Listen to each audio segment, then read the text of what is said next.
pertama kali Mister masuk kelas ini ya di 7B, kenalkan dulu nama Mister itu Mister Niko ya. Kita langsung mulai aja ya renungan kita pada pagi hari ini. Sebelum itu kita berdoa terlebih dahulu. Mister bisa minta tolong satu anak untuk berdoa. Elijah ada? Ya, Mister. Ya, bisa minta tolong berdoa dulu untuk membuka renungan Oke, kita. Mister. Teman-teman, mari kita berdoa. Tuhan Yesus, sekarang kami mau mendengarkan firman-Mu. Tuhan, berkati kami agar dapat mendengarkan firman-Mu dengan baik dan dapat melakukan dalam kehidupan sehari-hari, Tuhan. Dalam nama Tuhan Yesus, amin. Amin. Terima kasih Elijah ya. Renungan kita hari ini judulnya adalah Fear and Creativity atau ketakutan dan kreativitas. Pembacaannya ada di Kejadian 30 ayat 33, tapi yang kita ambil adalah kalimat pertamanya saja. Ya. Kejadian 30 ayat 33. Tapi yang Mister akan bacakan adalah yang kalimat pertamanya saja. Oke. Mister bacakan terlebih dahulu. Kejadian 30 ayat 33, dan kejujuranku akan terbukti di kemudian hari apabila engkau datang memeriksa upahku. Ya. Ada satu ilustrasi gitu ya, Mister sampaikan dulu satu ilustrasi. Ada seorang anak bernama Mike gitu ya. Si Mike ini dia di gerejanya dia menjadi seorang ketua pemuda gitu. Ketua persekutuan dari pemuda-pemuda di gerejanya. Nah, kenapa dia dipilih jadi ketua gitu? Karena dia orangnya itu pintar, punya pengalaman banyak dan juga berwawasan yang luas gitu. Nah, tapi gitu ya, di samping kelebihan yang dia miliki ada kekurangan yang dia punya gitu. Ada kekurangan yang si Mike ini punya. Yaitu apa? Karena dia saking pinternya, saking dia merasa bahwa pengalamannya banyak begitu ya. Dia jadi suka meremehkan orang. Dia suka meremehkan orang, terus dia juga kadang kalau misalkan lagi rapat begitu ya, lagi debat begitu dia suka memotong pembicaraan gitu. Dan juga mengoreksi ucapan orang kalau misalkan salah. Misalkan salah ucap kayak gitu ya. Biasanya kan gitu ya kalau kita ngomong pakai bahasa Inggris begitu kan. Biasanya kan kita grammarnya kadang salah begitu langsung diperbaiki sama si Mike ini seperti itu. Langsung dipotong-potong gitu aja omongan orang. Nah, mending sih kalau caranya si Mike ini dia sopan begitu. Sebentar ya, mungkin maksudnya seperti ini gitu. Enggak, Mike itu enggak kayak gitu dia. Dia lebih ke gimana langsung. Kadang kalau misalkan ngomongnya salah, diulang-ulang terus ucapannya kayak gitu. Baru nanti dibenarkan kayak gitu ya. Kadang-kadang ya kadang juga kita pasti sering kayak gitu kan. Kalau teman ada salah ngomong begitu kadang kita ketawain dulu kayak gitu ya. Kadang kita ketawain dulu cara ngomongnya kayak gitu. Dan juga karena sifatnya seperti itu gitu ya, karena sifatnya seperti itu yang suka memotong pembicaraan orang sama suka mengoreksi dengan cara yang tidak sopan gitu, si Mike ini dipandang sebagai orang yang sombong. Nah, jadinya ketika saat rapat begitu ya, ketika rapat sedang dimulai, teman-temannya itu jarang ngasih ide gitu. Karena misalkan nih rapat nih mau ada Natal begitu ya, si Mike nih rapat sama teman-teman di pemudanya kayak gitu. Nah teman-temannya ini nggak ada yang mau ngasih ide gitu. Kenapa? Ya karena si Mike itu suka motong pembicaraan gitu. Jadi teman-temannya itu males gitu ya. Jadi teman-temannya itu males ya. Kadang kalau misalkan pas rapat, jadi cuma si Mike aja yang ngomong gitu. Dan itu juga menyebabkan si Mike ini akhirnya dia pasti akan mengeluh begitu kan. Karena dia merasa bahwa kok saya di kepemudaan ini saya cuma bekerja sendirian begitu. Padahal dia nggak sadar dengan sifat arogan yang dia punya gitu ya. Nah kadang kita pun juga pasti memiliki sifat seperti si Mike ini ya kan? Nggak jarang begitu ada misalkan adik kita kalau salah ngomong, kakak kita, bahkan orang tua kita ya. Kalau salah ngomong pasti kita ketawain dulu, ya kan? Kita ketawain dulu, kita istilahnya ejek-ejek dulu itu. Kok gitu sih ngomongnya mah, Pak gitu. Terus enggak dikasih yang benar gitu ya. Nah, itu juga salah gitu. Nah, kalau ada yang kadang juga kita ngelihat begitu ya, kalau ada teman kita yang kelewat kreatif tapi punya sifatnya sama seperti Mike begitu ya, suka meremehkan gitu. Kadang kita sendiri pasti akan minder ya kan. Pasti kita juga ngapain ya? Enggak usah lah ngasih pendapat, toh juga kalau kita ngasih pendapat enggak akan dihargai seperti itu kan. Nah, gimana sih caranya kita mengatasi begitu ya?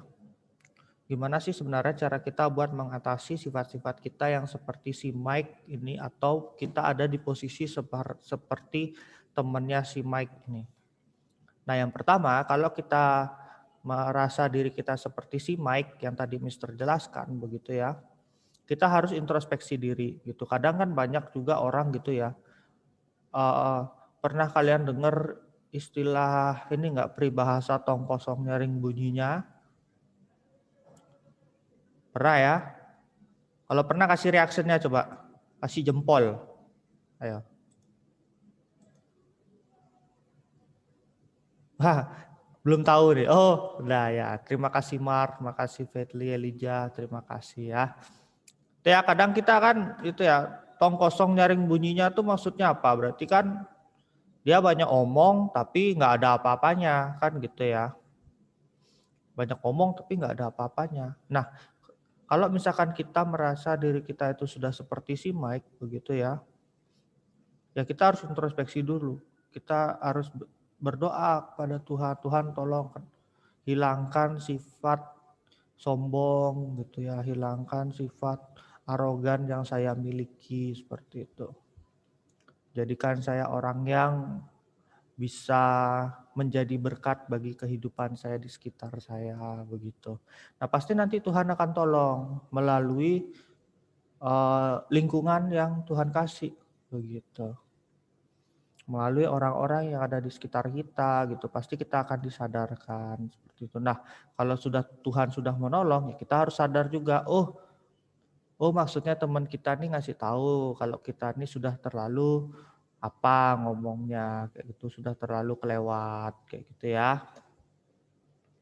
Nah, itu kalau kita jadi posisinya si Mike. Sedangkan kalau sekarang kita jadi posisi temennya si Mike gitu ya, yang minder duluan gitu. Ya kita harus berani juga, kita harus berani mengeluarkan kreativitas yang kita miliki. Dengan cara apa?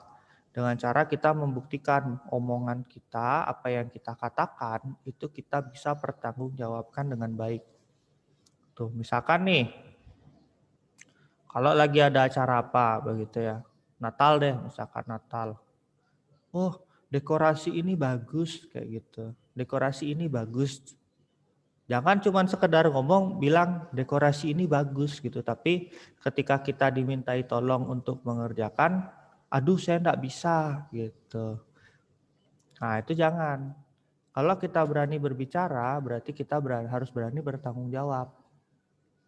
Gitu. Misalkan kita bilang dekorasi ini bagus gitu. Wah, ya boleh nggak saya misalkan gitu ya, kita ngomong sama orang tua mungkin atau di rumah mau menghias rumah buat Natal kayak gitu ya. Ma, dekorasi ini bagus ma. Oh ya nanti kamu yang buat ya. Oh ya saya bisa buat tapi saya nggak bisa buat ini sendiri. Pasti saya perlu bantuan seperti itu. Nah, pasti orang-orang yang ada di sekitar kalau dengar seperti itu gitu pasti akan bersemangat gitu. Oh iya dia bisa gitu. Tapi tetap kita jangan asal ngomong setelah kita ngomong seperti itu tapi kita nggak ada kerja, enggak. Tapi tetap kita bertanggung jawab, kita mengerjakan. Seperti itu ya. Kalau misalkan kita ada di posisi jadi teman-temannya si Mike tadi. Ya, oke. Jadi itu yang bisa Mister sampaikan untuk renungan kita pada pagi hari ini. Jadi ingat ya, kalau misalkan kita jadi si Mike, introspeksi diri, ya, jangan sampai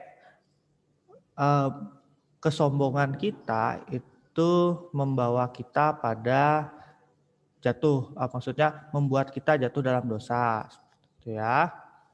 Kalau misalkan kita keminderan kita, gitu ya, sifat minder, sifat malu yang kita miliki, begitu ya. Kalau kita merasa diri kita bisa, sampaikan, ungkapkan, gitu ya. Oke, sekian yang bisa Mister sampaikan. Semoga bisa menjadi berkat bagi kita semua. Sebelum kita mulai pelajaran kita pada pagi hari ini, izinkan Mister untuk berdoa terlebih dahulu ya. Kita satu dalam doa.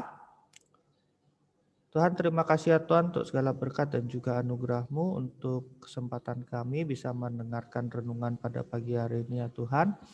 Kiranya Engkau memberkati kami untuk kami senantiasa menjadi anak yang selalu menyadari kemampuan diri kami ya Tuhan, dan juga berkati untuk kegiatan kami pada hari ini, agenda yang kami rencanakan bisa berjalan dengan baik semuanya ya Tuhan. Ampuni dosa dan kelemahan kami ya Tuhan, inilah doa dan syukur kami, hanya dalam nama Tuhan Yesus kami sudah berdoa. Amin. Oke, terima kasih. Tuhan Yesus memberkati. Teman-teman, mari kita berdoa. Tuhan Yesus, sebentar lagi kami akan memulai pelajaran matematika. Berkati kami sebagai murid supaya kami bisa mendengar dan belajar dengan baik. Kiranya Kau juga memberkati untuk Miss Devi yang akan mengajar kami supaya bisa mengajar kami dengan baik. Terima kasih Tuhan, dalam nama Tuhan Yesus kami sudah berdoa. Haleluya. Amin. Amin. Oke. Oke, nggak apa-apa El. Miss Devi mau tanya ke kalian, sudah terima raportnya? Kalau sudah terima, boleh kasih Miss Devi thumbs up. 1 orang saja, 2, 3, 4, 5, 6, 7, 8, 9. Oh, Yovani belum. Oke, bisa di-download di Moodle-nya ya. Nah, Miss Devi mau tanya, berikan Miss Devi reaction clap jika kalian puas dengan nilai kalian, dan berikan Miss Devi thumbs up jika kalian tidak puas dengan nilainya. Oke, dari Fatli, Yesaya. Oke, Bianca. Oke. Oh, oke. Nanti untuk Giovanni bisa menghubungi Mr. Ronald ya, Nak ya. Oke, balance ya antara thumbs up dan juga clap-nya. Ya, Miss Devi harap kalian yang sudah merasa puas nih, jangan sampai kendor ya. Tetap semangat, awali dengan yang baik lagi gitu ya, supaya kemarin kan kita mendapatkan rapot bayangan di tengah-tengah semester, supaya pada saat nanti rapot kalian di akhir semester 1 ini kalian lihat, kalian dapatkan, kalian juga semakin lebih, wah ternyata aku bisa ya mengapresiasi diriku lebih lagi gitu ya. Jadi supaya jangan sampai sekarang puas, nantinya ujung-ujungnya nggak puas gitu ya. Jadi semangati diri kalian. Buat yang belum merasa belum puas, silahkan kalian bekerja lebih keras lagi ya, berikan semangat kepada diri kalian untuk gimana ya caranya supaya aku bisa nih mendapatkan nilai rapot yang baik. Memang tidak semua kepintaran dinilai dengan angka, tapi dengan angka mata kalian melihat itu berbahagia gitu ya. So, buatlah diri kalian bahagia ya. Oke, anak-anakku yang dikasih dalam Tuhan, Miss Devi mau tanya, karena yang mengirimkan PR ke Miss Devi hanya beberapa, jadi Miss Devi memutuskan untuk langsung saja membahas semuanya dan kalian nilai sendiri, nanti nilainya dikirim ke Miss Devi. Berapa orang yang belum membuat PR? Ada berapa orang yang belum membuat PR? Boleh kasih Miss Devi chat siapa saja yang belum membuat PR. Miss Devi melihat ada 1 orang tanpa nama. Ini siapa ya? Enggak apa-apa Sean. Kalau memang karena tidak PR yang halaman 103 Uji kompetensi 2, nomor 1 sampai nomor 10.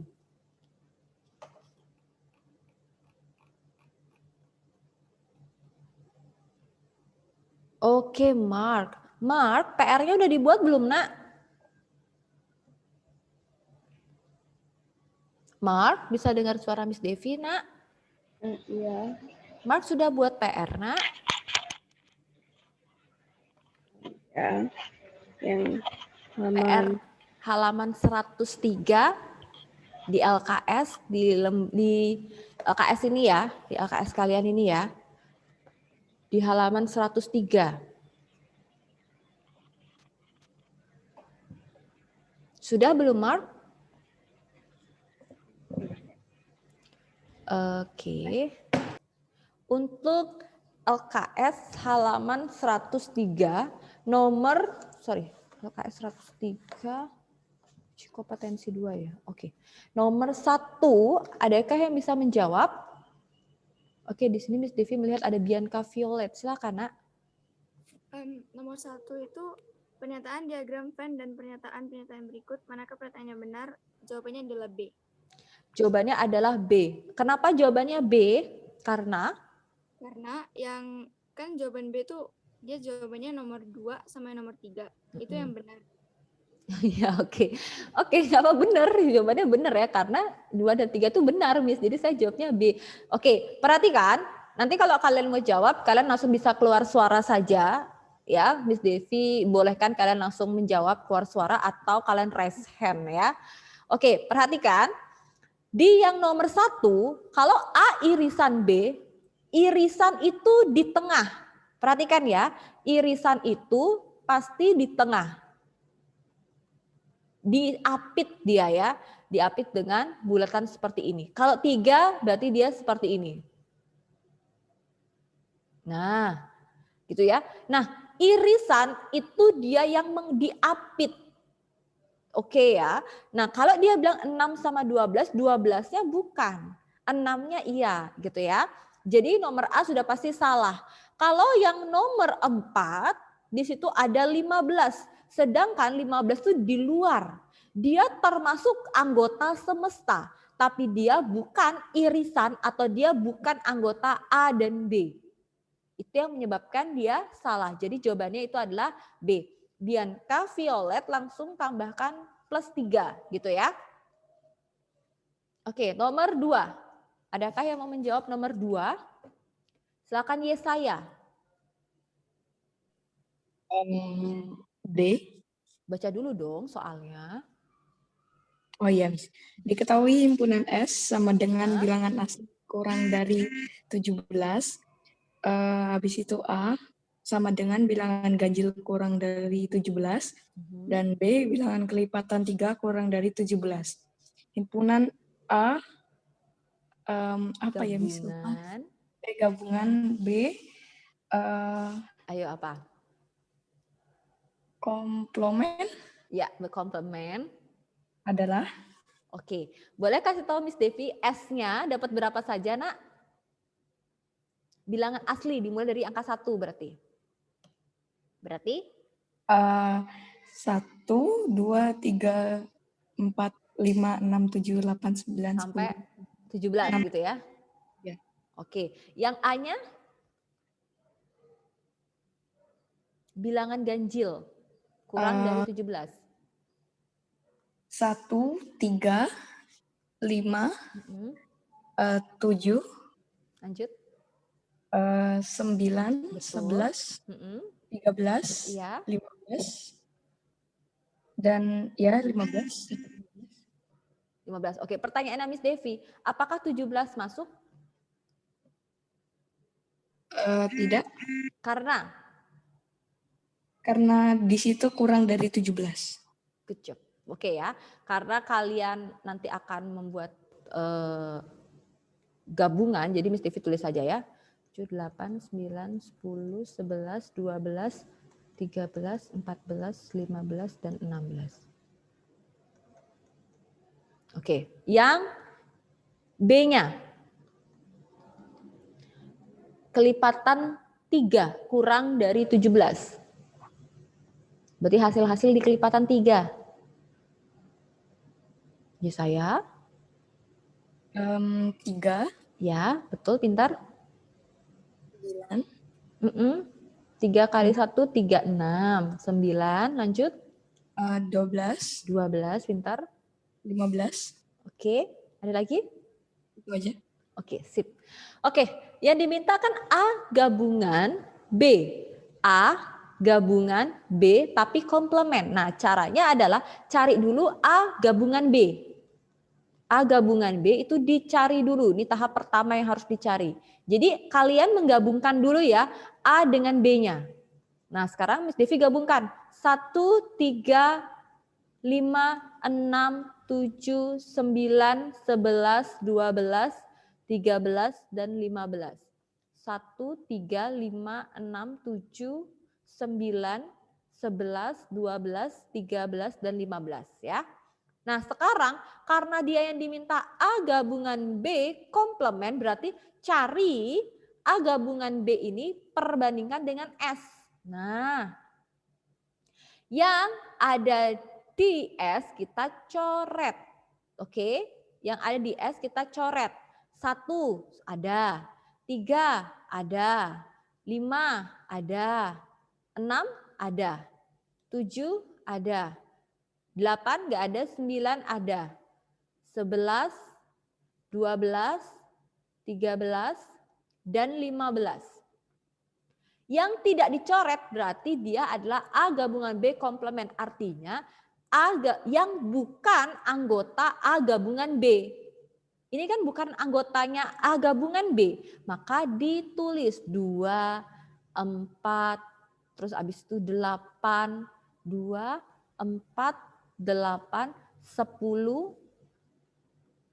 terus 14, dan 16. Sehingga jawabannya itu adalah D. Gitu ya. Sampai di sini ada yang mau bertanya? Kalau yang misalkan, misalnya nggak tahu loh Miss komplement itu, jadi komplement itu yang bukan anggota dari yang diminta. Nah, karena kalian hanya punya A dan B, gabungkan saja dulu komplementnya terakhir. Gitu ya, ini Miss Devi sudah kasih tahapnya ya. Tahap 1 yang kalian kerjakan bagaimana, tahap 2 yang kalian kerjakan bagaimana. Gitu ya. Sampai di sini, apakah ada pertanyaan? Yang menjawab langsung dikasih poin 3 ya. Jika tidak, Miss Devi lanjutkan ya. Nomor 3. Adakah yang mau menjawab nomor 3?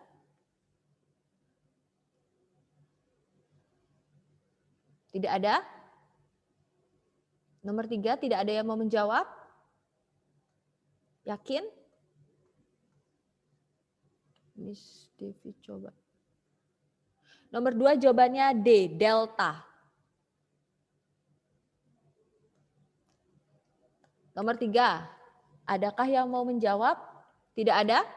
Berarti benar nih nggak ada? Miss Devi coba tawarkan ke Fiona. Halo Fiona. Hai Fiona. Atau Miss Devi. Fiona mau jawab nomor 3? Mau coba jawab nomor 3 nak?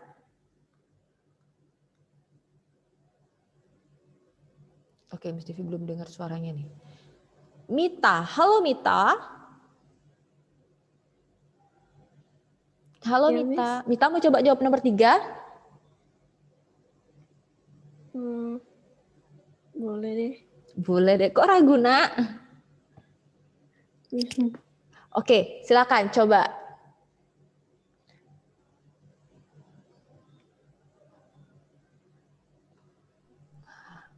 Mita.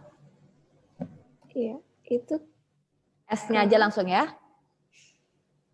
S-nya kan itu dia S, S W, W I N G, F, O. O, U, T, E, R, A. Gini ya. Ya. Oke, lanjut. K. K itu adalah pembentuk kata swafoto. Berarti S, W, A F O T. Ada lagi? Enggak. Enggak, oke. Good job. Sekarang yang L, warganet. Berarti? W A Mm-mm. G N E T. Oke. SWINGFOUTERA. Nggak ada yang sama ya. SWAFOT. Nggak ada yang sama juga. WARGNET. Yang diminta itu adalah K komplement gabungan, irisan L. Berarti kita kan nggak punya K komplement. Boleh Miss Devi minta tolong kepada Mita, K komplementnya apa saja? Berarti K bandingkan dengan S yang tidak ada di K. I Pintar, lanjut. N Ya, G ya. U O atau U? U Oke. E Ada lagi? R. Ada lagi? Udah. Udah, oke. Nah, sekarang L-nya kita kan sudah punya ya. L-nya ini. Nah, yang diminta irisan. K komplement sudah punya. L sudah punya. Yang diminta irisan. Irisan berarti kan yang sama. Gitu ya. K komplement irisan L. Berarti K komplement dengan L yang sama saja. Yang mana ya? Benar ya? K irisan K komplement. Ya, betul. Jadi, yang mana saja, Mita? N G G E R. Ada lagi? Udah. Udah, itu saja. Berarti jawabannya adalah A. Benar, kenapa ragu-ragu? Jawabanmu benar. Oke, tambahkan poin 3 ya, Nak. Oke, sampai di sini ada pertanyaan? Tidak ada. Bisa Miss Devi lanjutkan? Bisa ya? Oke, Miss Devi lanjutkan ya. Nomor 4, ada yang mau coba jawab? Silakan Fetli. Hasil dari P dikurang Q adalah C. Adalah C. Betul jawabannya C ya. Miss Devi langsung bahas saja.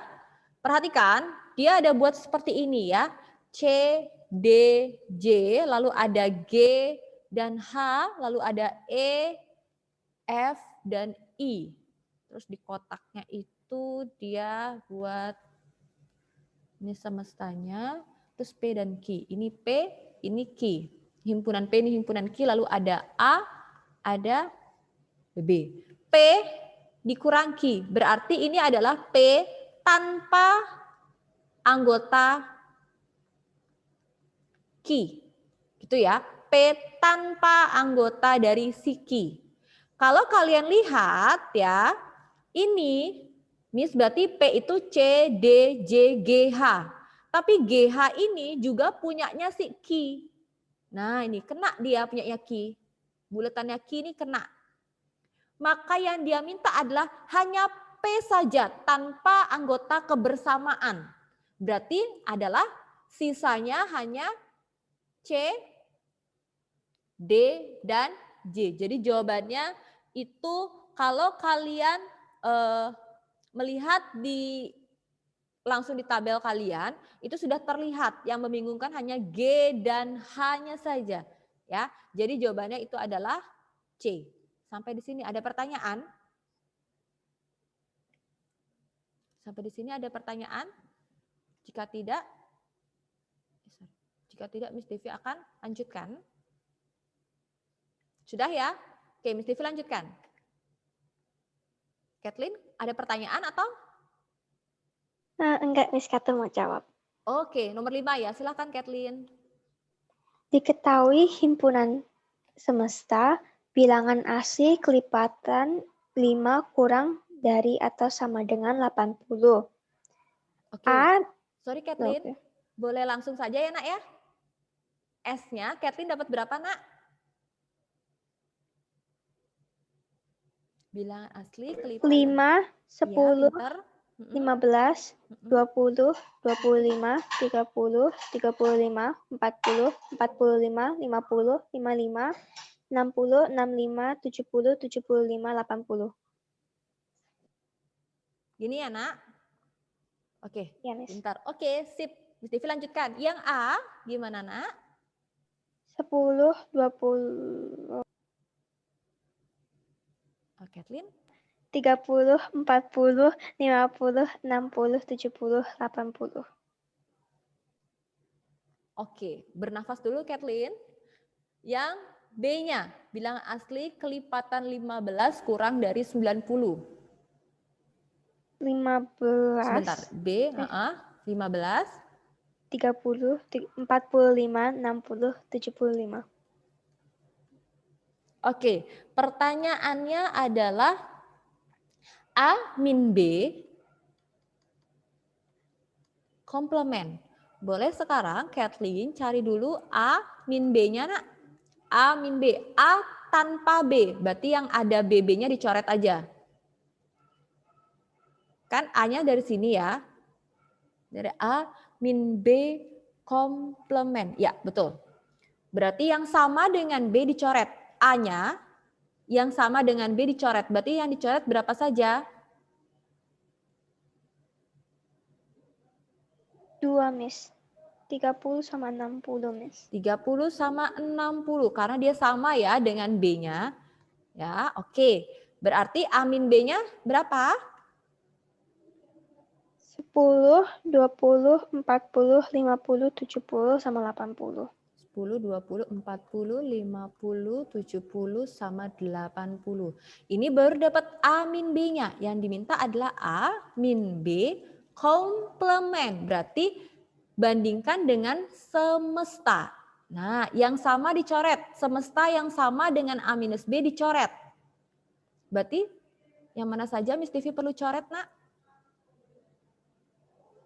10, 20, 40, 50. Terus? 50. 70 70. sama 80. Oke, yang tidak dicoret berarti sisanya. Berarti ada berapa? 5, 15, 25, 30, 35, 45, 55, 60, 65, 75. Oke, good job. Berarti jawabannya adalah?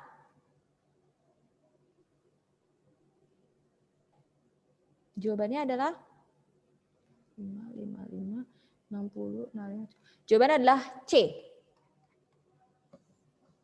Oke ya. Sampai di sini ada yang mau bertanya? Jika tidak, Miss Devi lanjutkan ya. Kathleen langsung ditambahkan 3 ya, Nak.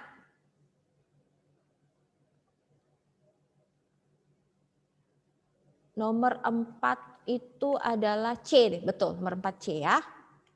Oke, Miss Devi lanjutkan ya. Nomor 6, ada yang menjawab nomor 6? Jika tidak ada, Miss Devi ambil alih. Tidak ada ya. Oke, nomor 6, diketahui himpunan P itu adalah faktor prima dari 50. Lalu ada Q-nya itu adalah faktor prima dari 21. Nah, yang ditanya itu adalah hubungan antara P dan Q-nya. Nah, kalau namanya faktor prima, jadi Miss Devi langsung saja buat. Ini bisa dibagi dengan 2, bilangan primanya ya. 25 dibagi dengan 5 dapat 5, dibagi dengan 5 dapat 1. Ya.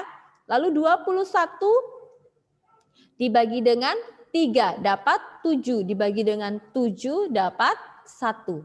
Nah, berarti keanggotaannya ini adalah 2,5. Sedangkan keanggotaan Q itu adalah 3,7. Ya. Di situ kan dikatakan himpunan saling asing. Berarti kalau saling asing dia irisannya himpunan kosong.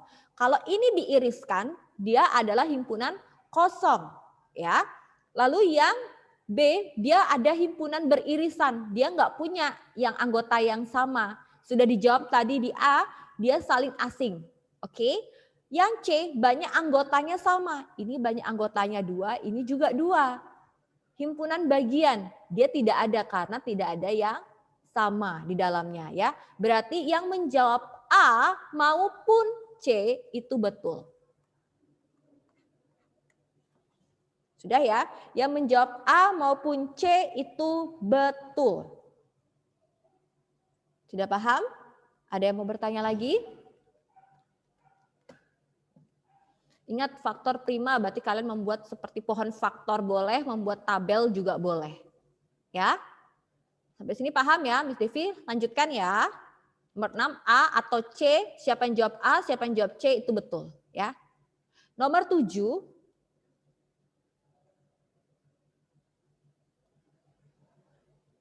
Wow, Yovani jauh sekali. Tunggu sebentar ya Angel. Yovani sebentar. Nomor 3A, sudah Yovani? Nomor 3A, nomor 4C, nomor 3A, nomor 4C, nomor 5C. A, C, C, A atau C. Nomor 6 jawab A atau C betul. A, C, C, A atau C. Oke ya? Oke, sama-sama. Oke, silakan Natania Angelica. Nomor 7. Nomor 7 B. B, jawabannya betul ya, B. Kalau kalian bertanya, Miss bagaimana caranya? Jadi kalian harus cari satu-satu. Jadi yang pertama, kalian harus cari A gabungan B dulu. Ini cari dulu anggotanya. Siapa-siapa saja nih. Berarti kan yang A irisan ya, A irisan B. Berarti itu dia ada di tengah-tengah lingkaran A sama B saja. Kan lingkarannya ada 3 ya. Nah, A, B, C. Kalau Miss Devi warnain dia merah, berarti yang kena itu hanya di sini. Nah, irisannya di mana? Ini berarti irisannya.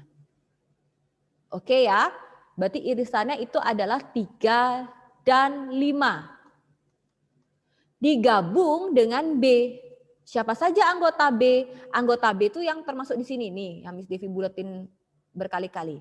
Berarti di B itu ada 3, 5, 2, 7, dan 4. Nanti ini diurutkan. Nah, baru digabungkan.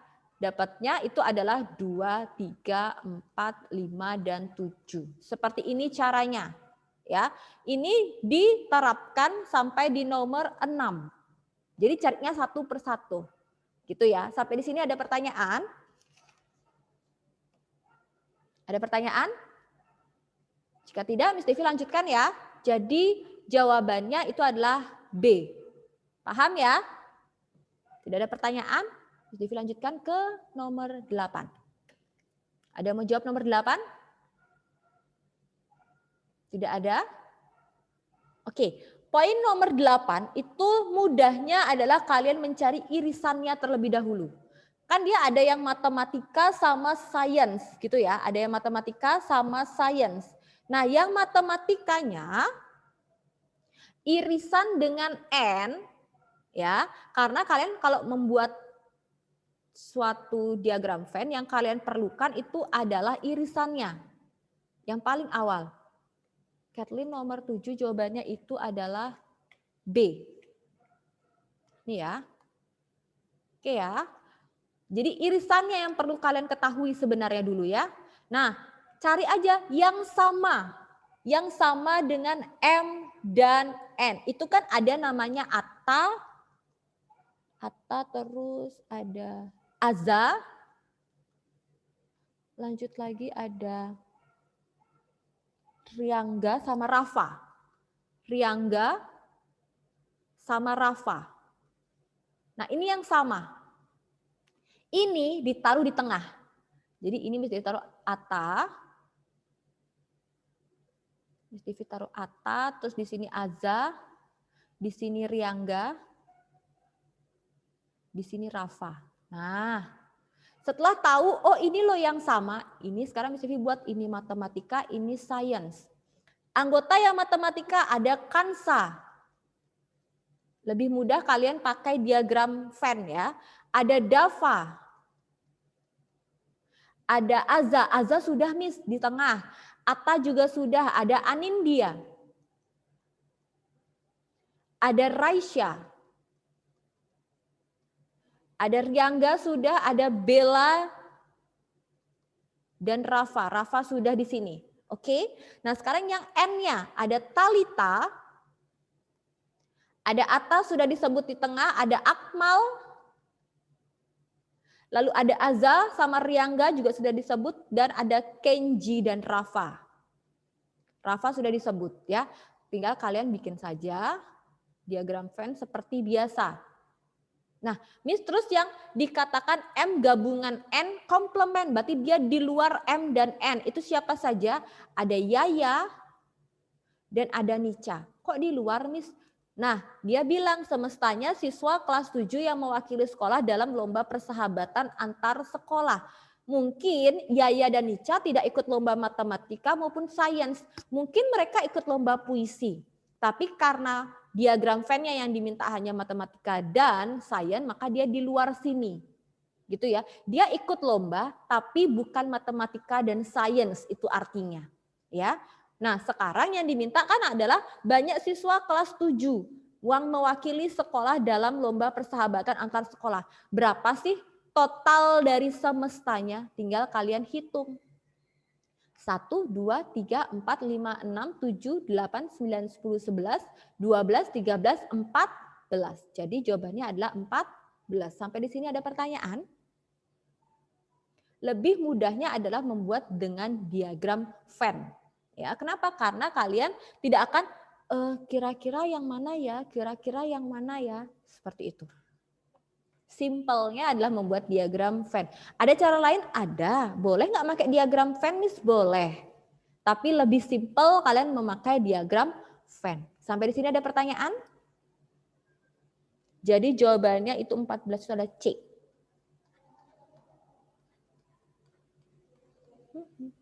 Oke ya. Miss Devi lanjutkan ya. Sudah ya, Miss Devi lanjutkan. Nomor 9. Ada yang mau jawab nomor 9? Nomor 9, ada yang mau menjawab? Tidak ada? Miss Devi ambil alih ya. Nomor 9 dia bilang, terdapat 50 orang pedagang. Ada 50 pedagang. Sorry. Ada 50 orang pedagang. Tulis satu persatu dulu ya. Nah terus 28 menjual cindera mata. 28 itu jual cindera mata. Cindera mata. Lalu, sorry, ya benar, cindera mata. 17 orang baru menjual cindera mata dan makanan khas daerah. Disebut tulis makanan saja ya. Nah 8 orang tidak jual cindera mata maupun makanan daerah. Jadi mungkin dia jualan yang lain, ya. Tapi dia tetap pedagang. Nah, sekarang gimana Miss? Kita buat saja diagram Venn-nya. Kita buat semesta.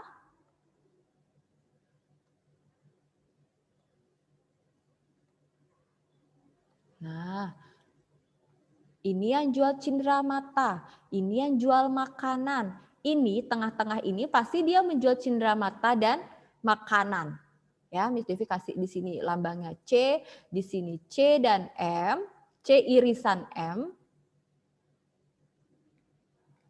C irisan M, ya. Lalu 8 tidak jual apapun. Jadi totalnya harus 50. Yang jual cindera mata 28, yang jual keduanya itu 17. Yang tidak jual apapun itu 8. Nah, ini X jadinya. Karena kita nggak tahu berapa yang jual makanan saja. Maka kalian bisa buat rumusnya itu adalah NS sama dengan NC ditambah M-nya. Jadi NC ditambah NM baru dikurang dengan NC irisan M. Nah, karena nggak cukup, Miss Devi tambah di sini ya. Ditambah N, C gabungan, M komplement. Miss ribet Miss rumusnya, saya bisa Miss kalau hanya angka-angkanya. Oke Miss Dewi masukkan angkanya. NS semuanya harus 50, NC-nya 28, ditambah NM-nya itu masih X, dikurang 17 ditambah 8.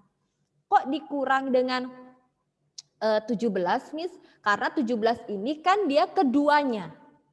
Ya, keduanya. Ya, kita butuhnya cari yang satu ini. Nah, sekarang kita tinggal 50, 28 dikurang 17 ditambah 8. Ada yang dapat jawabannya? 28 dikurang 17 ditambah dengan 8. Halo, anak-anak?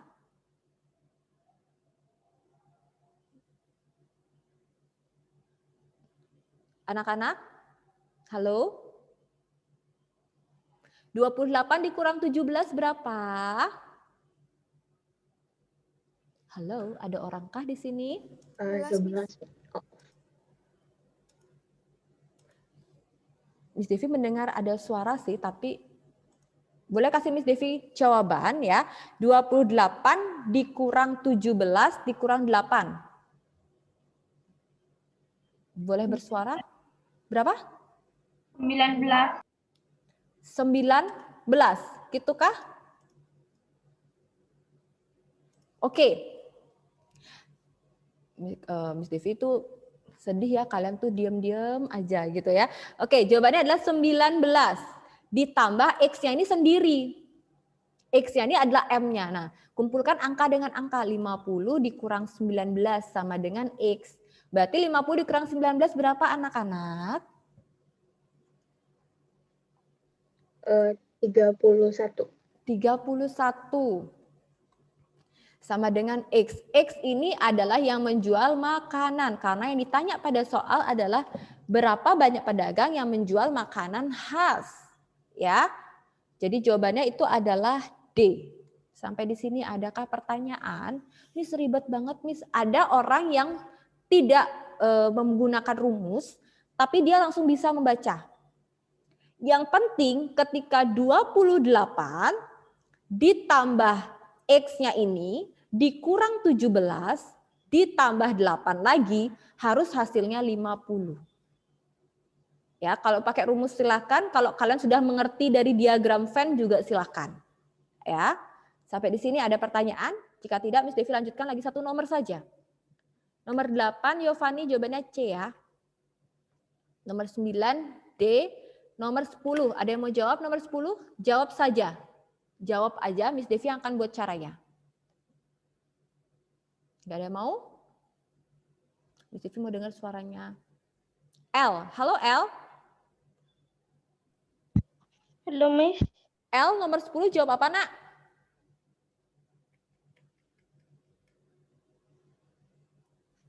Eh 31, Miss. Jawabannya A.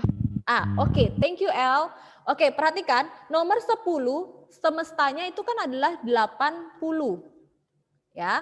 Nah, kalau mau lulus polisi, dia harus lulus tes tulis dan tes fisik. Kalau mau lulus jadi polisi ya. Dikatakan pada soal dari seluruh calon polisi tersebut 32 lulus tes fisik. Nah, 32 yang lulus. 48 orang lulus tes tertulis. Ini lulus tertulis. 16 orang tidak lulus keduanya.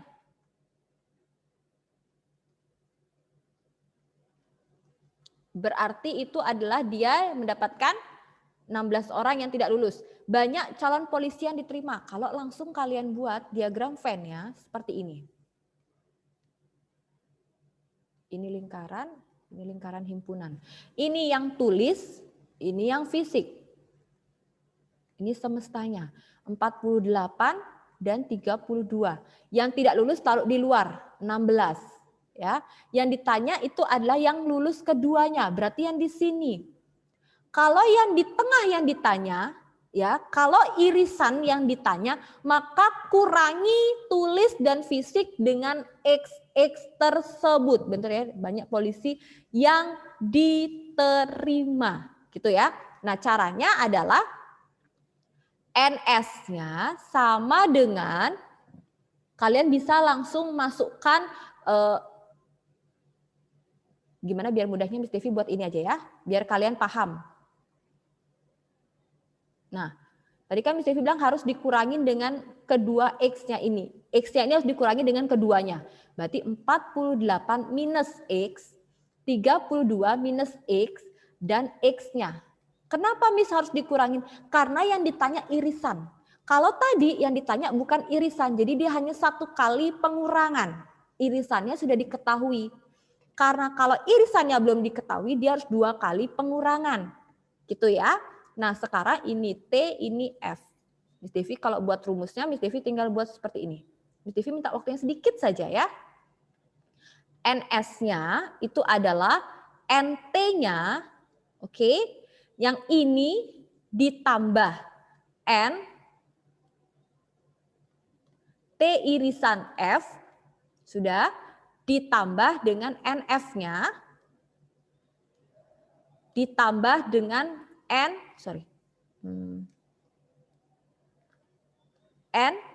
T gabungan F komplement. Gimana Miss maksudnya? NT-nya berapa? 48 minus X. Ditambah X, ditambah 32 minus X. Kan kalian sudah lihat di buku kalian tuh NX-nya itu adalah 80 atau kalian NS-nya 80 atau kalian lihat di slide-nya Miss Devi. Ya. Nah, ditambah T-nya, T gabungan F komplement itu ini. 16 ya. 80 sama dengan X ketemu X itu habis. Punya 1 dikurangin 1 habis. Miss Devi pakai merah saja supaya dicoret.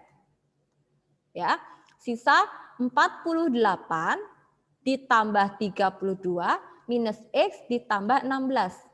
80 sama dengan 48 ditambah 32 ditambah 16 dapat berapa?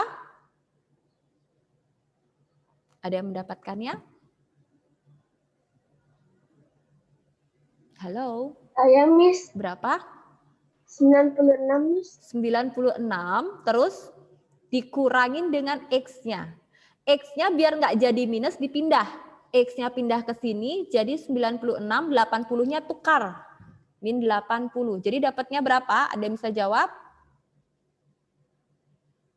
16. 16. Oke, 16. Jadi jawabannya itu adalah C. Bagi yang merasa menjawab hitung-hitungannya Miss Devi, silakan kasih poin plus 1. Tapi yang menjawab soal silakan langsung poin 3. Paham ya? Langsung dinilai. Jawabannya adalah C ya. Yang menjawab misalkan Miss Devi tanya 48 tambah 32 berapa ya? Kalau kalian merasa kalian menjawab dengan kejujuran kalian, kasih kalian poin plus 1. Oke? Di chat tulis benarnya berapa ya? Benarnya berapa, koma poinnya. Siapa-siapa saja yang mendapatkan poin. Tulis di chat, maka Miss Devi akan masukkan ke dalam nilai. Sampai di sini, ada yang mau bertanya?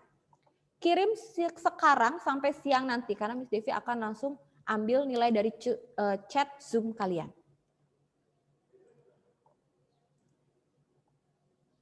Oke, sudah ada Yesaya ya. Sudah ada betul berapa, poin berapa. Thank you Yesaya. Yang lainnya? Langsung ya, kirim di chat. L tadi dapat menjawab atau tidak? Dapat deh. Ya sudah, berarti langsung ditulis poinnya berapa. Ya. Poinnya berapa? Kalau saya merasa tadi saya menjawab kok nomor 2, tapi salah Miss, ya nggak apa-apa. Jawab saja. Ya. Kalau kalian dapat menjawab, kasih poin 3. Kalau kalian dapat hanya menjawab tambah-tambahannya Miss Devi, kasih poin 1. Ya, oke. Jika sudah, Miss Devi akan stop share. Ya, kalau kalian nanti nggak ngirim ke chatnya, berarti nanti nilai kalian kosong ya. Jadi silakan dikirim langsung betulnya berapa, poinnya berapa. Mark belum mengirimkan loh ya. Jangan sampai kosong ya, Nak. Oke. Mark, dikirimkan nilainya ke chatnya Miss Devi ya, Nak. Yovani kan tadi dapat jawab. Ya, jawab jawabannya Miss Devi. Berarti Yovani langsung tulis poinnya berapa ya.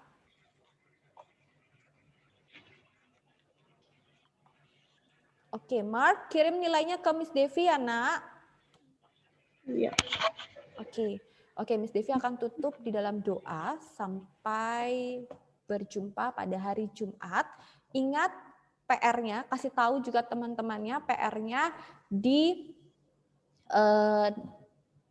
Moodle kalian ya, kasih tahu temennya. Nanti Miss Devi akan teruskan buat pamflet pengumuman, pengumuman biasa aja untuk diingatkan lagi ya. Jadi PR-nya di Moodle kalian. Kalau tidak paham langsung WA Miss Devi ya. Jalin koordinasi yang baik. Oke ya, Miss Devi akan tutup di dalam doa. Mari kita bersatu dalam doa. Bapa yang baik, Bapa yang kami sembah di dalam nama anak-Mu, Tuhan Yesus Kristus, kami bersyukur karena sampai pada siang hari ini Bapa, Engkau masih memberikan kami semangat yang luar biasa, Engkau masih memberikan jaringan internet yang sangat baik Bapak, itu semua karena pertolongan-Mu saja ya Bapak. Saat ini kami akan melanjutkan pembelajaran kami selanjutnya, kiranya Tuhan tetap memberikan kami semangat, tetap memberikan kami kecerdasan, kepintaran, akal budi yang hanya berasal daripada-Mu. Berikan kami juga kesehatan Bapak agar kami dapat mengikuti pembelajaran dengan keadaan baik.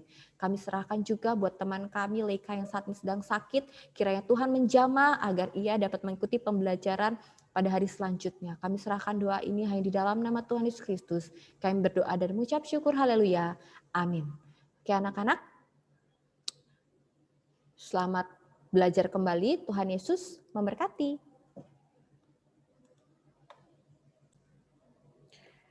Oke, sekarang sebelum kita mulai pembelajaran IPS, Miss Irma minta Bianca untuk pimpin kita di dalam doa. Silahkan Bianca.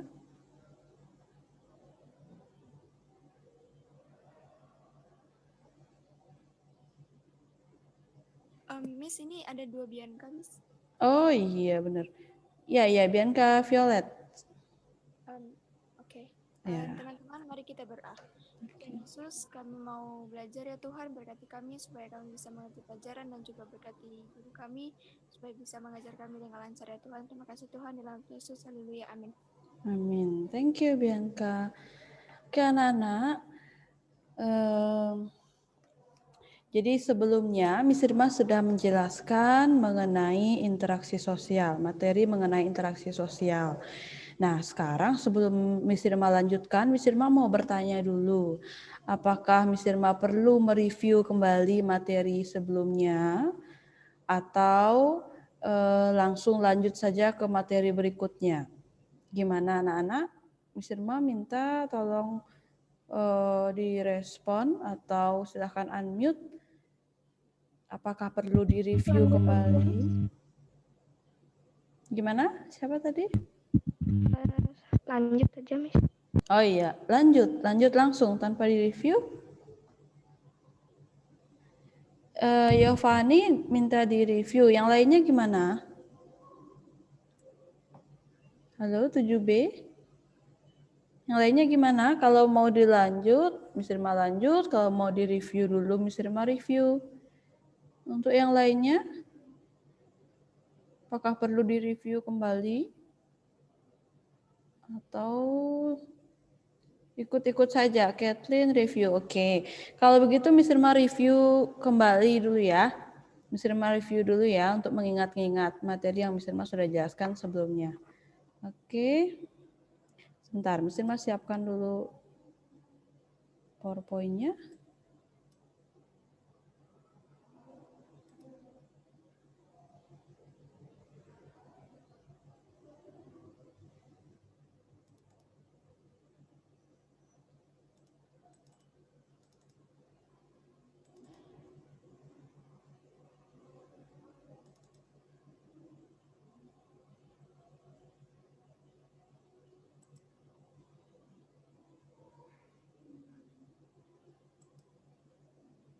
Interaksi sosial. Oke, anak-anak bisa kalian perhatikan PowerPoint yang sebelumnya Miss Irma sudah sempat tayangkan. Bisa juga kalian sambil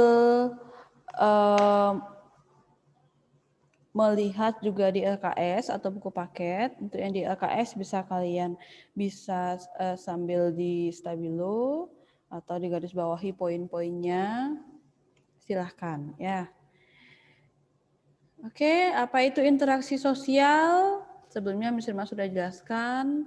Jadi interaksi sosial merupakan hubungan sosial yang terjadi dalam kehidupan masyarakat.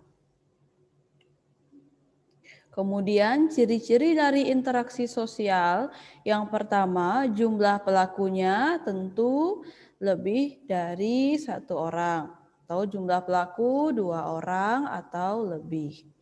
Lalu ciri yang kedua, adanya tujuan yang akan dicapai, kemudian adanya komunikasi dengan menggunakan simbol-simbol. Setiap interaksi sosial itu pasti punya tujuan yang ingin dicapai. Itu ciri-ciri interaksi sosial. Oke. Kemudian syarat-syarat interaksi sosial. Yang pertama ada kontak sosial dan yang kedua ada komunikasi sosial. Nah, yang pertama untuk kontak sosial itu artinya bersama-sama menyentuh atau bersentuhan, contohnya seperti berjabat tangan atau bergandengan tangan dan sebagainya. Nah, kontak sosial ada yang positif dan juga yang negatif. Kalau kontak sosial yang positif itu mendapatkan respon, kalau kontak sosial yang negatif tidak mendapatkan respon. Nah, kontak sosial juga dibedakan menjadi kontak sosial primer dan sekunder. Kalau kontak sosial yang primer itu secara langsung, kalau kontak sosial sekunder itu melalui perantara. Ya, sebelumnya Miss Irma sudah jelaskan beserta contohnya.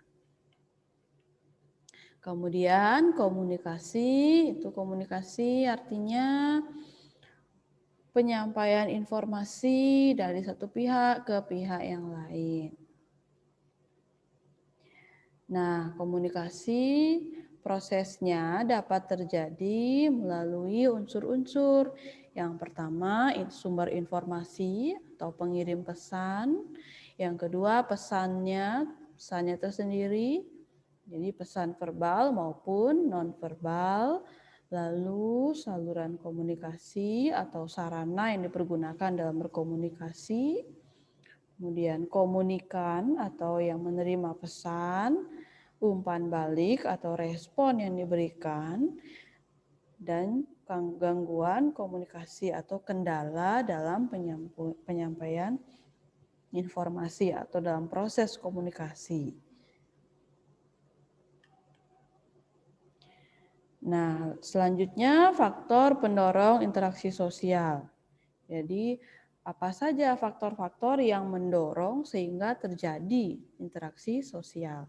Yang pertama, imitasi atau artinya kecenderungan meniru. Kemudian sugesti atau sikap, pandangan, dan pendapat orang lain yang diterima tanpa dipikir ulang lagi. Itu sugesti, ya. Kemudian identifikasi atau keinginan seseorang menjadi sama dengan pihak lain. Kemudian faktor simpati atau ketertarikan seseorang terhadap orang lain. Kemudian empati itu kemampuan seseorang mengolah emosi seakan mengalami kondisi yang dirasakan orang lain atau memposisikan diri sama dengan posisi orang lain.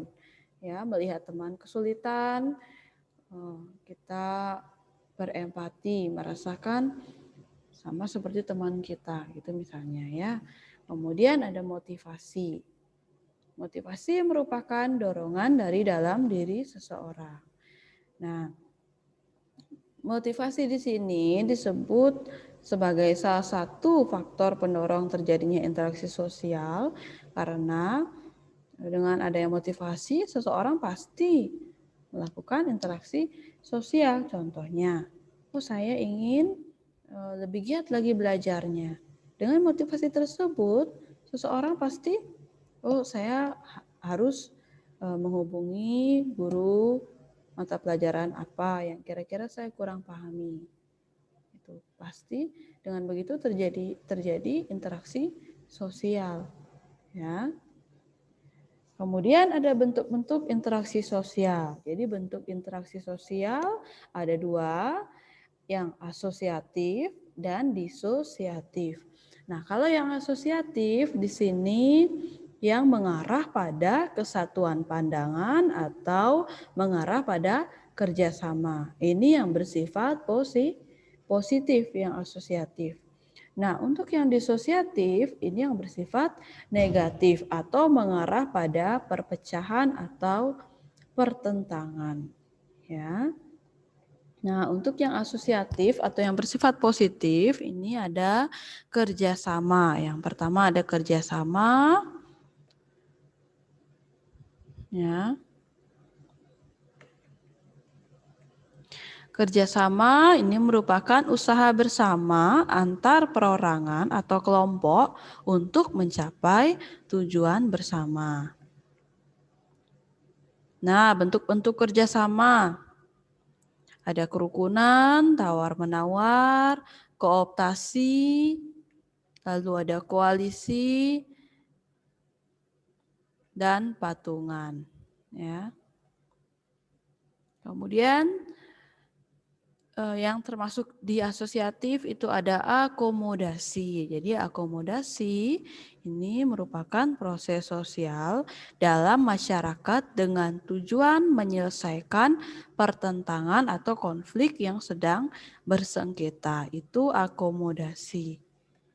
Oke, jadi bentuk-bentuk akomodasi ada koersi, kemudian kompromi, arbitrase, mediasi, konsiliasi, toleransi, dan stalemate. Ya, itu sebelumnya Miss Irma juga sudah jelaskan satu persatu.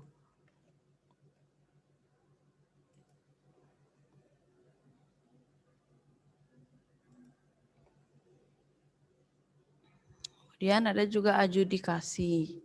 Nah, tujuan dilakukan akomodasi tentu untuk menyelesaikan pertentangan yang terjadi. Itu tujuan akomodasi.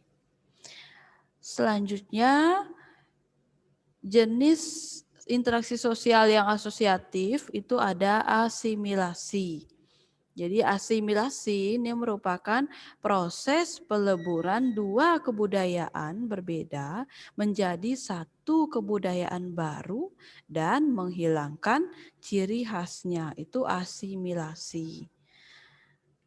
Nah, lalu akulturasi itu perpaduan dua budaya menjadi satu tanpa menghilangkan ciri khas budaya sebelumnya. Itu akulturasi.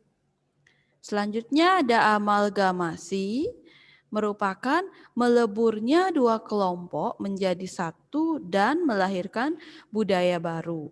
Jadi amalgamasi biasanya terbentuk melalui pernikahan campuran. Ya. Nah, itu yang asosiatif. Lalu untuk disosiatif atau yang bersifat negatif ini ada persaingan atau kompetisi, lalu ada kontravensi, dan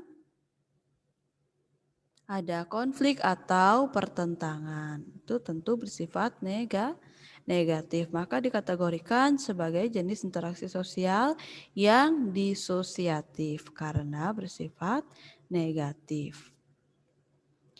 Kemudian berdasarkan pelakunya, bentuk interaksi sosial meliputi interaksi sosial antara individu dan individu, individu dan kelompok, kelompok dan individu, kelompok dan kelompok. Oke. Nah, sampai di sana sudah paham dulu mengenai interaksi sosial. Yovani, apakah masih belum mendengarkan suara Miss Irma? Masih belum kedengaran?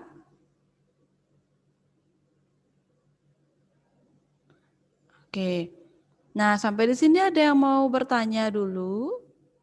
Atau ada yang mau ditanyakan dulu? Sebelum Miss Irma lanjut ke materi berikutnya.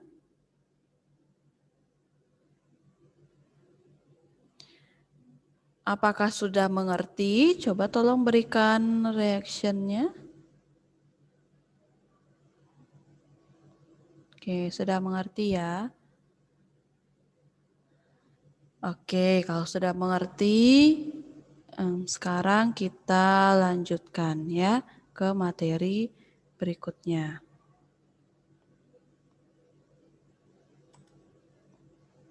Mengenai pengaruh interaksi sosial.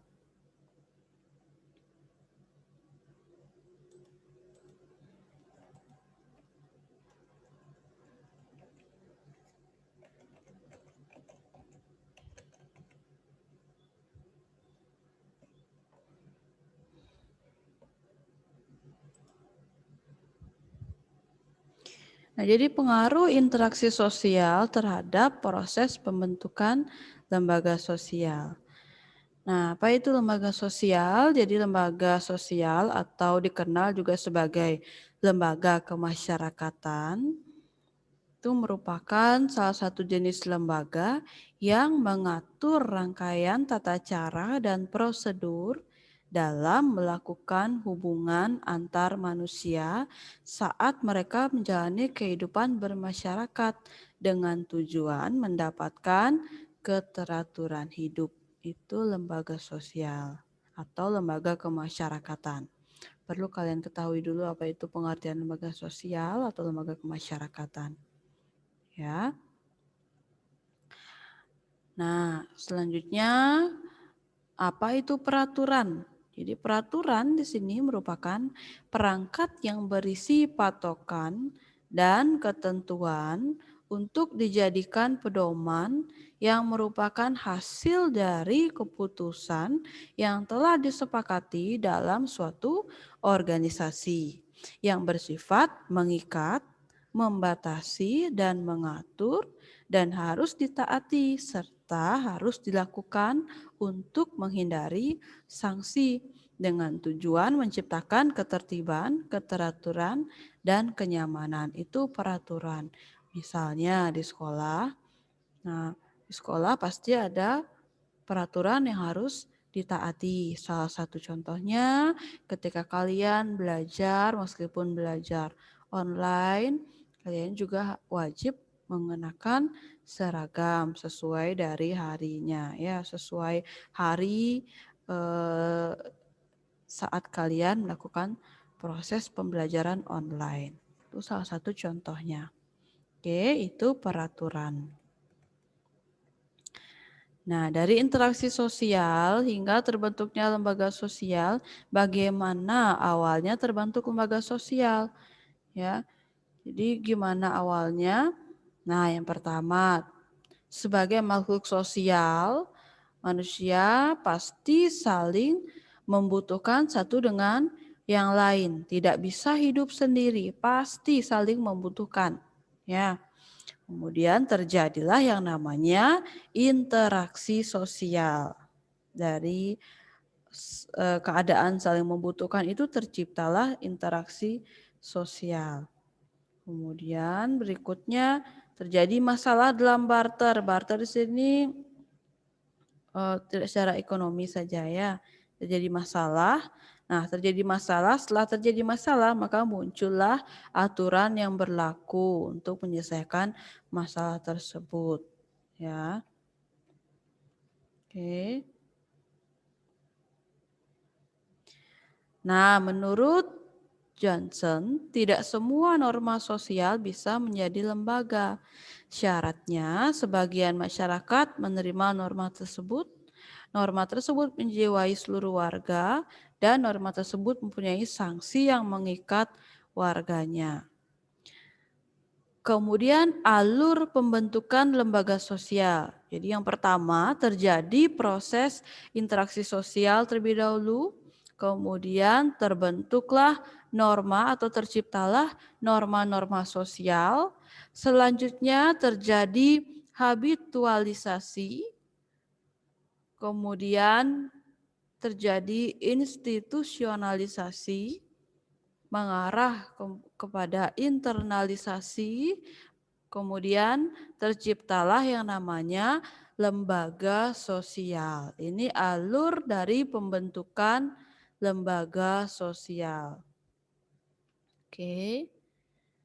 Nah, ini artinya habitualisasi itu artinya proses yang menjadikan suatu norma menjadi kebiasaan atau biasa untuk seseorang. Jadi sehingga seseorang itu terbiasa terhadap norma tertentu, ya.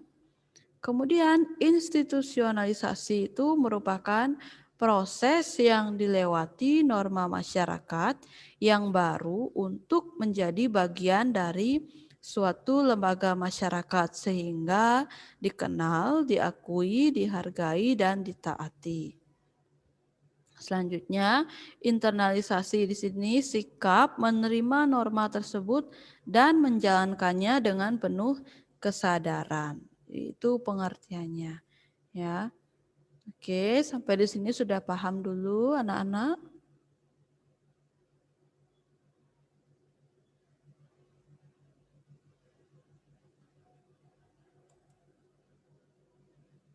Apakah sudah mengerti sampai di sini?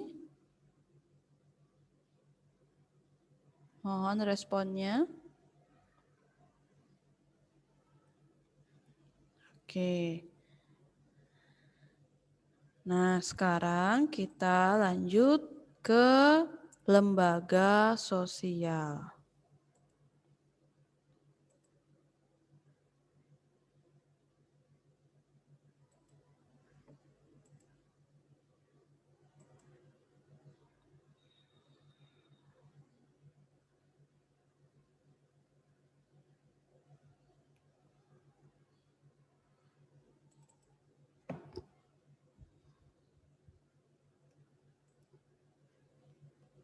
Nah, lembaga sosial seperti yang kalian sudah ketahui tadi, apa itu lembaga sosial? Itu merupakan lembaga kemasyarakatan atau salah satu jenis lembaga yang mengatur rangkaian tata cara dan prosedur dalam melakukan hubungan antar manusia saat mereka menjalani kehidupan bermasyarakat dengan tujuan mendapatkan keteraturan hidup.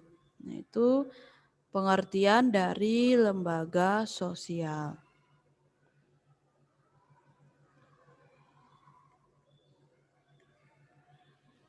Adapun ciri-ciri lembaga sosial yang pertama, memiliki tingkat kekekalan tertentu atau selama-lamanya. Jadi lembaga sosial cenderung bertahan lama dan akan terus diwariskan, ya.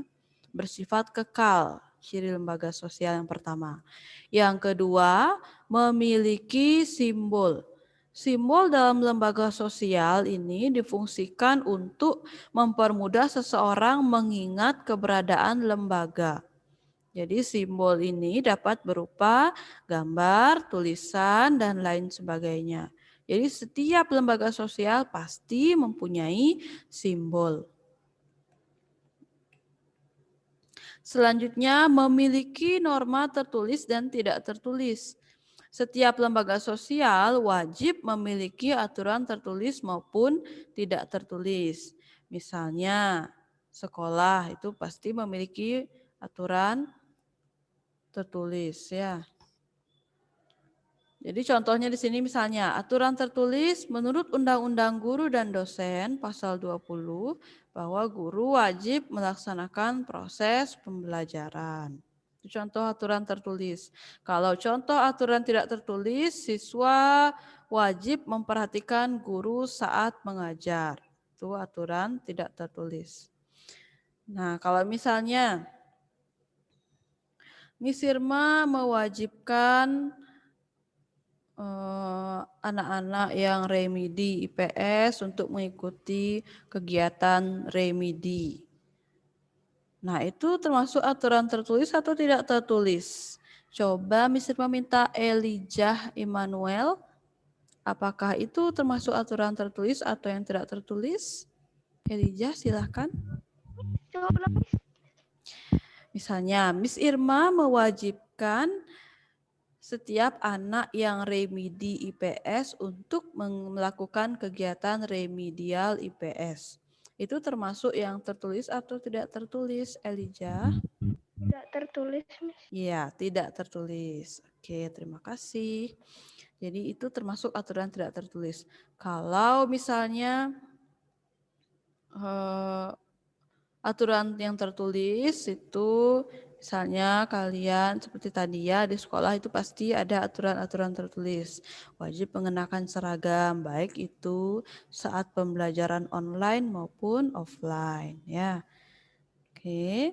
Itu ciri lembaga sosial. Nah, selanjutnya cirinya memiliki tujuan yang jelas. Setiap lembaga sosial pasti memiliki tujuan yang jelas. Misalnya sekolah itu selaku lembaga pendidikan memiliki tujuan untuk mencerdaskan kehidupan bangsa. Ya, itu memiliki tujuan yang jelas. Berikutnya, memiliki alat kelengkapan. Oke, nah di sini Miss Irma sampaikan atau jelaskan materinya, kalian bisa saling atau sambil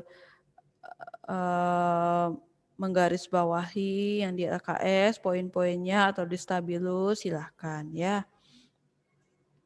Jadi memiliki alat kelengkapan, lembaga sosial membutuhkan alat kelengkapan untuk mencapai tujuan. Misalnya contohnya sekolah sebagai lembaga pendidikan pasti memerlukan meja, buku, ruang kelas dan sebagainya untuk melaksanakan proses pembelajaran. Ya. Berikutnya memiliki pola perilaku. Jadi lembaga sosial terdiri atas norma, adat istiadat, kebiasaan dan tata kelakuan yang tergabung dalam satu pola perilaku. Contohnya di sekolah, warga sekolah diberlakukannya tata kelakuan seperti norma. Itu memiliki pola perilaku. Nah, yang ini tingkatan norma dalam lembaga sosial. Jadi, lembaga sosial ini dibentuk oleh norma-norma. Nah, norma-norma memiliki daya ikat yang berbeda. Ada yang daya ikatnya lemah, ada juga yang daya ikatnya kuat. Ya. Nah, perlu kalian ketahui tingkatan norma ini dapat kalian perhatikan, bisa kalian perhatikan. Tingkatan norma ini biasanya sering keluar dalam soal gitu ya, Miss Irma temukan. Nah, tingkatan norma yang pertama ada cara. Jadi norma cara ini merupakan norma yang memiliki nilai ikat yang paling lemah. Ya, sini sudah ada juga di LKS, itu ada di halaman 75 bawah. Ya, jadi cara merupakan suatu bentuk perbuatan tertentu yang dilakukan individu dalam suatu masyarakat, tetapi tidak secara terus-menerus. Ya, sesekali dilakukan oleh masyarakat, ya tidak terus-menerus. Contohnya membuang sampah pada tempatnya, ya. Jadi contoh tindakan yang melanggar norma cara ini, misalnya membuang sampah sembarangan, makan dan minum sambil berdiri, ya, atau bersendawa dengan keras, itu tidak boleh dilakukan ya. Nah, kalau melanggar norma cara ini biasanya sanksi yang diterima berupa celaan atau dicela ya. Oke, tingkatan norma berikutnya ada kebiasaan.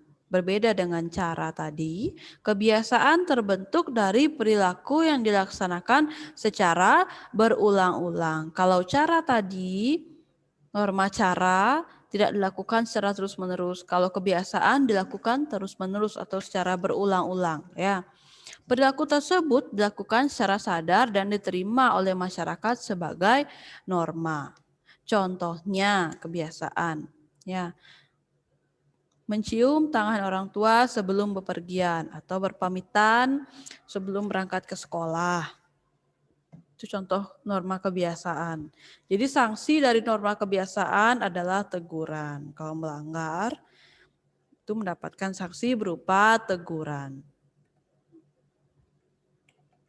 Lalu tingkatan berikutnya tata kelakuan.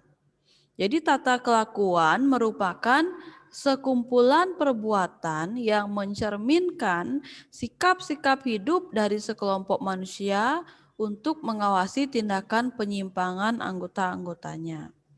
Ya, tata kelakuan ini dianggap sebagai cara berperilaku seseorang di masyarakat. Contohnya pelanggaran tata kelakuan, contohnya di sini tidak menggunakan seragam sekolah sesuai peraturan. Ya, sanksi dari norma ini adalah hukuman. Ini tidak selalu hukuman fisik, mungkin di luar sana ya kalau hukuman fisik ini. Jadi sanksinya berupa hukuman kalau melanggar. Itu tingkatan norma tata kelakuan. Berikutnya adat istiadat. Ya, kalau adat istiadat, ini tata kelakuan yang terintegrasi secara kuat dengan pola-pola perilaku masyarakat. Misalnya setiap daerah itu pasti punya adat istiadat atau budayanya masing-masing, budaya tersendiri. Ya. Dan itu pasti berpengaruh pada pola perilaku masyarakat. Makanya dibilang di sini mempunyai daya ikat yang kuat, gitu ya. Oke, untuk sanksi dari norma adat istiadat adalah pengucilan atau dikucilkan. Ya. Oke, itu adat istiadat. Yang terakhir ada tingkatan norma hukum. Jadi tingkatan norma hukum sekumpulan aturan resmi dan tertulis dalam masyarakat. Ya, pelanggaran terhadap hukum dapat dikenakan sanksi penjara. Oke. Aturan hukum biasanya berbentuk yang tertulis misalnya Undang-Undang Dasar. Nah, itu tingkatan norma dalam lembaga sosial. Sampai di sini apakah sudah mengerti atau sudah jelas dulu? Atau ada yang mau bertanya? Atau Miss Irma mungkin terlalu cepat? Kalau Miss Irma terlalu cepat menjelaskan, bisa langsung disampaikan. Miss Irma berusaha untuk menjelaskan pelan-pelan ya untuk lebih mendetail. Ya, oke sudah jelas ya. Sekarang Miss Irma lanjut ke jenis-jenis lembaga sosial. Oke. Nah, Miss Irma minta nanti silahkan kalian pelajari apa yang Miss Irma sudah jelaskan atau yang sudah ada di bukunya ya. Karena soal-soal ulangan, PAS atau soal latihan soal yang lainnya, Miss Irma pasti ambil dari materi yang Miss Irma sudah jelaskan ya. Jadi kalian kalau sudah mempelajari pasti bisa jawab ya. Oke. Bisa silahkan LKS-nya boleh di stabilo atau digaris bawahi yang poin-poinnya sehingga mempermudahkan kalian untuk mempelajari materinya. Oke, sekarang kita lanjut ke jenis-jenis lembaga sosial. Nah, terjadi interaksi sosial terlebih dahulu, lalu muncul yang namanya norma, baru terbentuk yang namanya lembaga sosial. Oke, nah jenis lembaga sosial di sini merupakan atau ada beberapa. Yang pertama lembaga keluarga, kemudian lembaga agama, lembaga ekonomi, lembaga pendidikan, lembaga politik, lembaga budaya, dan lembaga hukum. Nah, Miss Irma akan jelaskan satu persatu secara spesifik dan pelan-pelan sehingga kalian lebih mudah mengerti. Oke, dimulai dari lembaga keluarga. Oke, sebelumnya perlu kalian ketahui apa saja fungsi dari lembaga sosial. Yang pertama, memberikan pedoman kepada anggota masyarakat. Yang kedua, menjaga keutuhan masyarakat serta terwujudnya kehidupan serasi dan harmonis di masyarakat. Yang ketiga, mendorong sistem pengendalian sosial. Itu fungsi dari lembaga sosial, ya. Nah, kita mulai dari lembaga keluarga. Jadi, lembaga keluarga merupakan lembaga primer dalam masyarakat. Ya, bisa kalian sambil perhatikan itu di LKS sudah ada di halaman 77. Oke, lembaga keluarga. Nah, menurut McIver, keluarga memiliki ciri-ciri antara lain yang pertama merupakan hubungan perkawinan atau pernikahan. Yang kedua memiliki tempat tinggal bersama. Yang ketiga memiliki ketentuan ekonomi. Nah, lembaga keluarga ini berperan penting dalam membentuk karakter individu. Karena individu lembaga pertamanya itu pasti lembaga keluarga, setiap masing-masing individu ya. Jadi lembaga keluarga menerapkan aturan yang harus ditaati setiap anggota keluarga. Ya, misalnya di masing-masing anggota keluarga itu pasti punya peraturannya masing-masing ya. Oke. Nah, fungsi dari lembaga keluarga. Yang pertama, fungsi reproduksi atau melanjutkan keturunan. Jadi keluarga merupakan lembaga sosial yang terbentuk melalui pernikahan yang sah. Jadi fungsi reproduksi ini dalam keluarga memiliki manfaat untuk memenuhi kebutuhan seksual dan meneruskan keturunan. Ya, contohnya ketika dua orang dewasa menikah pasti menginginkan adanya keturunan. Karena keturunan tersebut sebagai generasi penerus keluarga. Itu fungsi reproduksi yang dimaksud dalam fungsi keluarga. Oke. Berikutnya yang kedua, fungsi proteksi atau memberikan perlindungan. Jadi keluarga berperan melindungi anggotanya dari bahaya yang berasal dari lingkungan sekitar. Perlindungan tersebut bertujuan agar anggota keluarga memperoleh ketenangan dan ketentraman. Contohnya, ayah dan ibu melindungi anaknya dari bahaya kejahatan. Atau ayah dan ibu membantu anaknya yang sedang mengalami kesulitan. Ya. Yang itu contohnya, memberikan perlindungan terhadap anggota keluarganya. Itu fungsi proteksi. Oke. Berikutnya, fungsi ekonomi atau mencukupi kebutuhan ekonomi. Jadi, fungsi ekonomi di sini berperan dalam kelangsungan hidup anggota keluarga. Keluarga menjalankan fungsi ekonomi dengan memenuhi kebutuhan primer, sekunder, dan tersier anggotanya. Nah, pemenuhan kebutuhan ekonominya ini berkaitan dengan cara mencari nafkah atau bagaimana caranya mencukupi kebutuhan ekonomi keluarga, ya, mencari nafkah di sini maksudnya. Lalu perencanaan anggaran biaya. Biaya-biaya apa saja yang diperlukan dalam sebulan untuk keluarga kita gitu misalnya ya.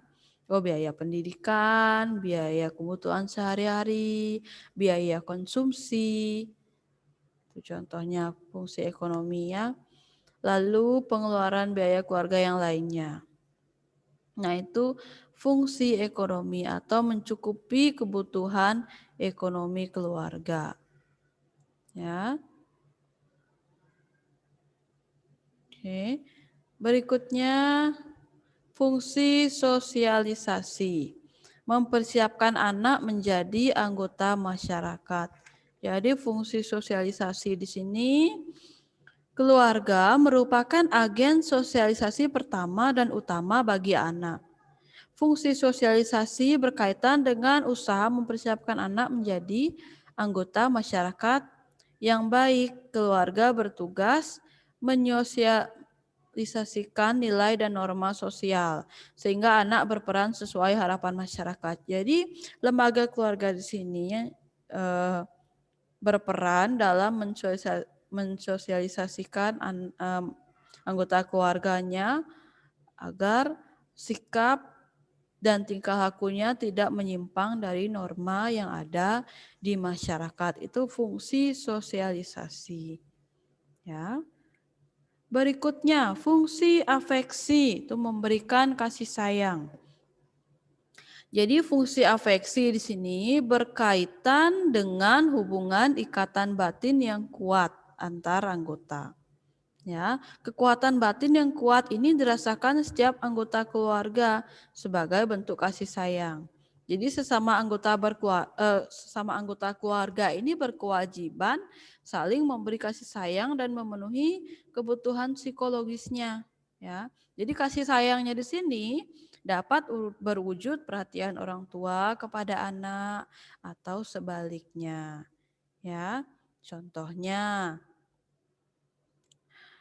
Kalian pasti di keluarga diberikan kasih sayang oleh orang tua. Begitu juga sebaliknya. Ya, atau diberikan perhatian. Misalnya kalian ditanyakan bagaimana pembelajaran online-nya, apakah ada kendala, bagaimana tugas-tugas sekolahnya, apakah sudah dikerjakan, bagaimana nilai rapot tengah semesternya, itu ya, apakah semua tuntas atau ada mungkin yang belum tuntas, itu ya. Itu contoh fungsi afeksi. Memberikan kasih sayang, itu fungsi dari lembaga keluarga, ya. Oke. Kemudian ada juga fungsi pengawasan sosial, mengawasi atau melakukan kontrol sosial. Di sini sudah ada juga di LKS halaman 78 atas. Jadi fungsi pengawasan sosial berkaitan dengan peran keluarga dalam mengawasi dan mengendalikan perilaku setiap anggota. Jadi pengendalian keluarga ini bertujuan mencegah anggota keluarga melakukan tindakan menyimpang dari nilai dan norma masyarakat. Dikendalikan sikap dan tingkah lakunya, ya, mengendalikan sikap tingkah laku anggota keluarga agar tidak menyimpang dari norma yang berlaku di masyarakat. Berikutnya fungsi pemberian status, ya. Lembaga keluarga memberikan status dan kedudukan terhadap seseorang seperti suami, istri, atau anak. Ya, misalnya, oh saya sebagai anak di keluarga ini. Oh saya sebagai ayah di keluarga ini, pemimpin keluarga. Oh saya sebagai ibu di keluarga ini. Itu pemberian status maksudnya. Oke, itu fungsi lembaga keluarga. Nah, sampai di sini sudah mengerti dulu mengenai lembaga keluarga sebelum Miss Irma lanjutkan ke lembaga sosial yang lainnya. Gimana anak-anak? Sudah mengerti? Selain Elijah mungkin? Yang lainnya gimana? Apakah masih bersama-sama dengan Miss Irma? Halo 7B. Oke, sudah cukup mengerti ya. Berarti bisa Miss Irma lanjutkan ke materi berikutnya, ke lembaga sosial berikutnya. Oke, itu lembaga keluarga.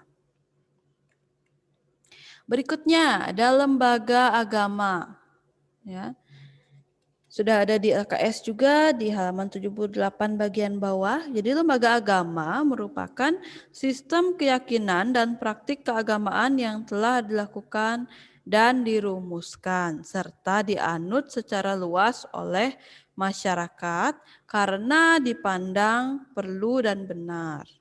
Ya. Jadi itu lembaga agama, pengertian lembaga agama. Nah, ciri-ciri lembaga agama yang pertama merupakan sistem keyakinan. Oke. Yang kedua, perwujudan suatu hal yang diyakini sebagai hal gaib gitu ya. Oke. Yang ketiga, menjadikan pendorong, penggerak dan pengendali perilaku. Ciri-ciri lembaga agama yang dijadikan pedoman dalam berperilaku di masyarakat ya.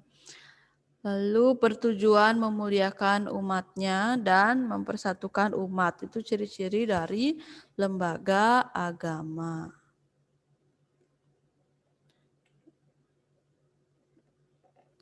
Nah, di EKS juga sudah ada fungsi lembaga agama. Yang pertama, sebagai pedoman manusia dalam menjalin hubungan dengan Tuhan, sesama manusia dan manusia dengan alam. Nah, kemudian yang kedua, fungsinya sumber kebenaran dalam meraih kebahagiaan hidup. Yang ketiga, pedoman dalam bertingkah laku, sehingga mencegah manusia melakukan tindakan yang menyimpang.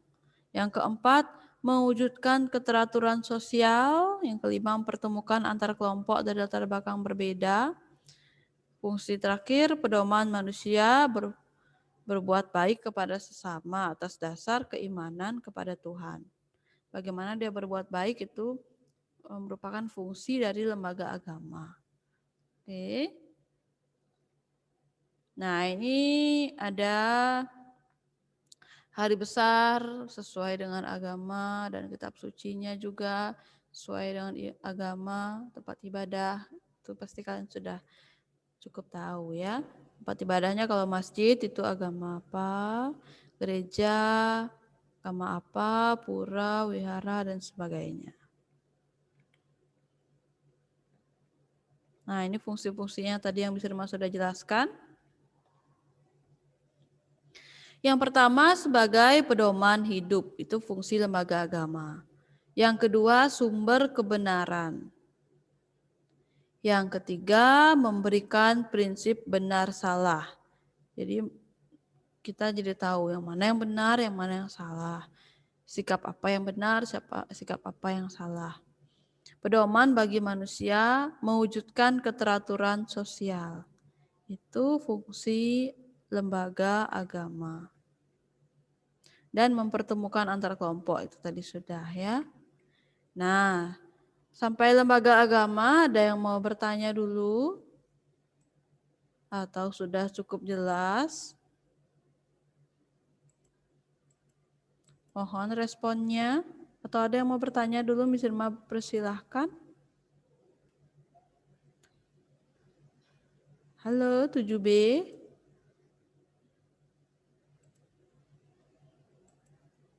Selain Elijah, mungkin yang lainnya gimana? Apa ada yang mau ditanyakan? Berarti sudah cukup jelas ya. Kalau tidak ada yang ingin bertanya, Miss Irma lanjutkan ke lembaga ekonomi.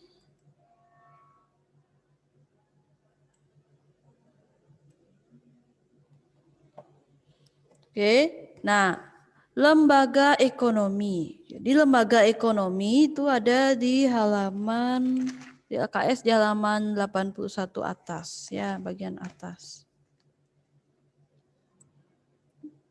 Oke. Lembaga ekonomi merupakan lembaga yang berperan dalam kegiatan ekonomi demi terpenuhinya kebutuhan masyarakat. Itu lembaga ekonomi. Ya, jadi lembaga yang berperan dalam kegiatan ekonomi, baik itu kegiatan konsumsi, distribusi, dan produksi demi terpenuhinya kebutuhan masyarakat. Lembaga ekonomi membantu masyarakat dalam pelaksanaan kegiatan produksi, konsumsi, dan distribusi. Ya.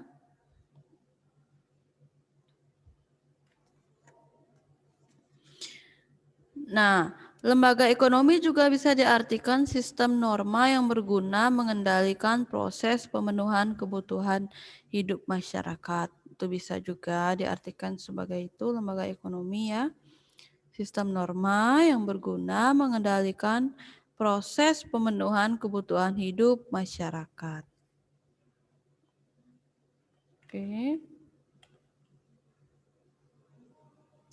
Lembaga ekonomi yang terdapat di Indonesia mengelola berbagai jenis usaha perekonomian berdasarkan beberapa sektor yaitu agraris, perdagangan, industri, dan jasa. Nah, maksudnya sektor agraris di sini merupakan jenis usaha yang bergerak di bidang budidaya pertanian. Mengenai pertanian itu sektor agraris ya.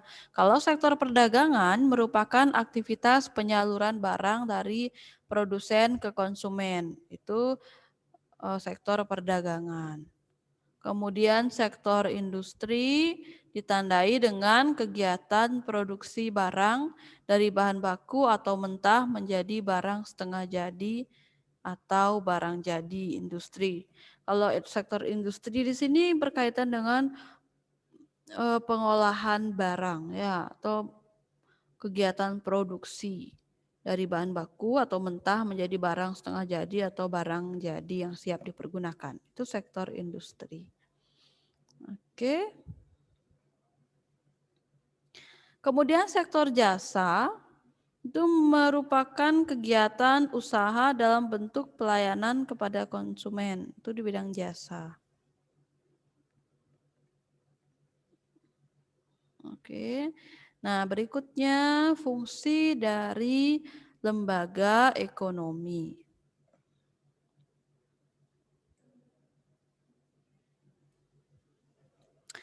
Nah, fungsi dari lembaga ekonomi yang pertama, mengatur kegiatan ekonomi, baik itu produksi atau pembuatan barang, distribusi atau penyaluran barang, dan konsumsi atau mengkonsumsi barang tersebut. Ya. Itu fungsi lembaga ekonomi. Yang kedua, memberi pedoman untuk memperoleh bahan pangan. Bagaimana caranya memperoleh bahan pangan? Itu fungsi dari lembaga ekonomi. Ya. Kemudian selanjutnya, menjaga kestabilan kegiatan ekonomi dalam masyarakat. Itu fungsi dari lembaga ekonomi. Fungsinya menjaga kestabilan kegiatan ekonomi dalam masyarakat. Ya. Selanjutnya, menyelesaikan permasalahan ekonomi yang terjadi. Fungsi lembaga ekonomi. Oke.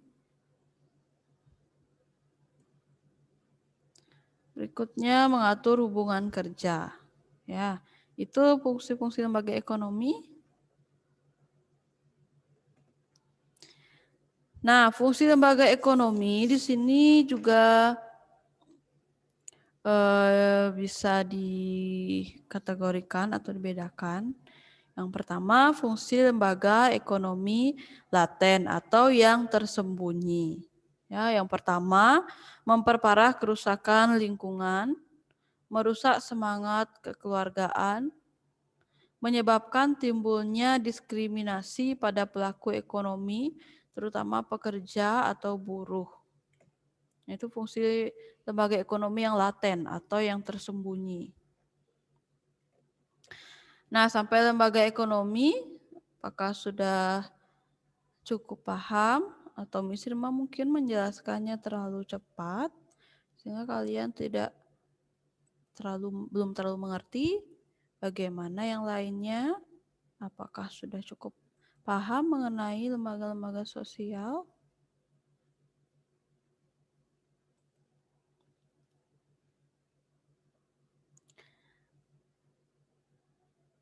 Oke, sudah ngerti ya. Nah, kita sampai di lembaga ekonomi.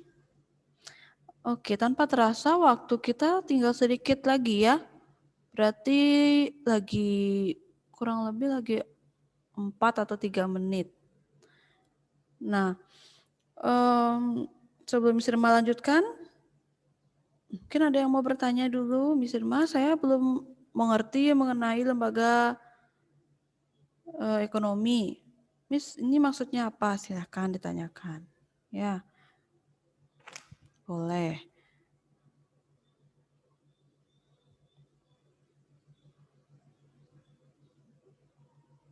Oke, kalau tidak, berarti Miss Irma anggap kalian sudah mengerti apa yang Miss Irma jelaskan. Ya, sekarang Miss Irma lanjutkan kembali ke lembaga berikutnya, ke lembaga sosial berikutnya. Nah, sekarang kita ke lembaga pendidikan. Lanjutkan lembaga pendidikan.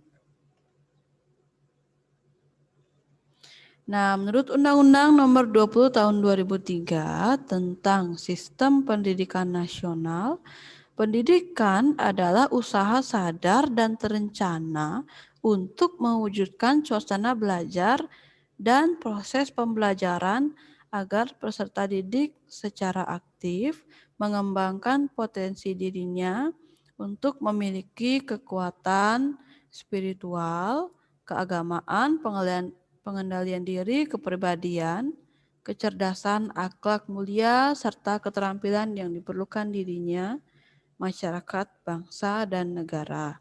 Itu pengertian lembaga pendidikan. Nah, pendidikan berkaitan dengan proses belajar manusia yang berlangsung sepanjang hayat. Oke, karena waktunya tinggal sedikit lagi, berarti nanti Miss Irma lanjutkan lebih detail lagi mengenai lembaga pendidikan di pertemuan berikutnya.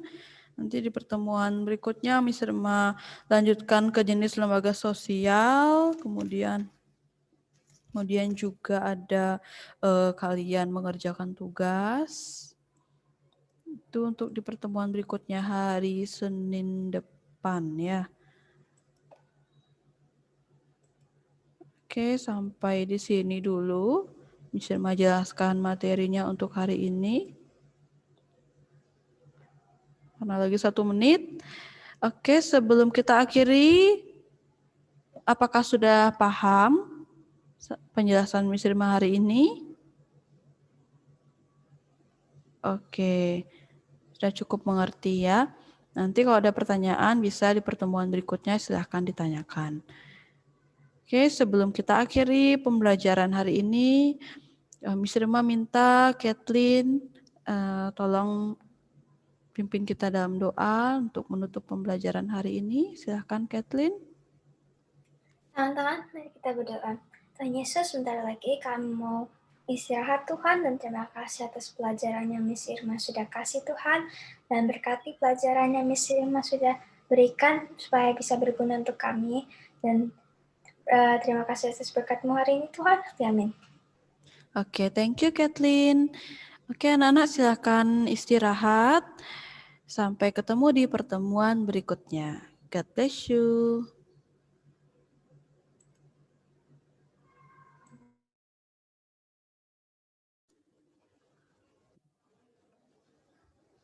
Halo, selamat pagi anak-anak 7B. Ya, Elijah. Halo. Salam dulu ya nak ya.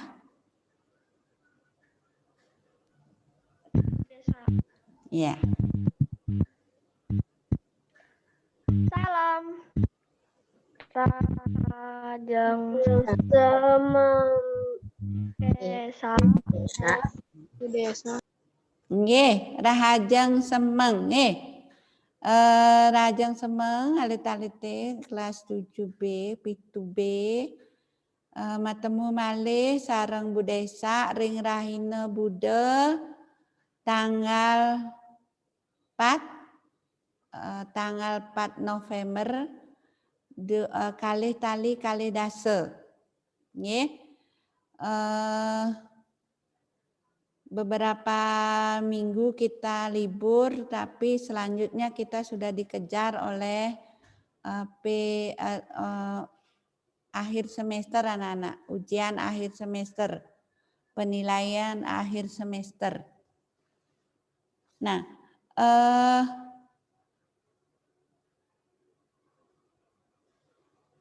nanti absennya nanti Bu Desa akan absen sambil kalian mengerjakan. Untuk kegiatan kita hari ini adalah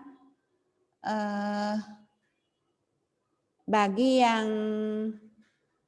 anak-anak yang remedi, Bu Desa kasih kesempatan remedi, silakan download soalnya. Kemudian kerjakan, setelah selesai mengerjakan langsung kirim via WA-nya Bu Desa. Ya. Sementara yang lain Bu Desa akan berikan tugas yang tidak terlalu banyak perlu penjelasan agar yang anak-anak yang remedi tidak ketinggalan penjelasannya Bu Desa. Nah,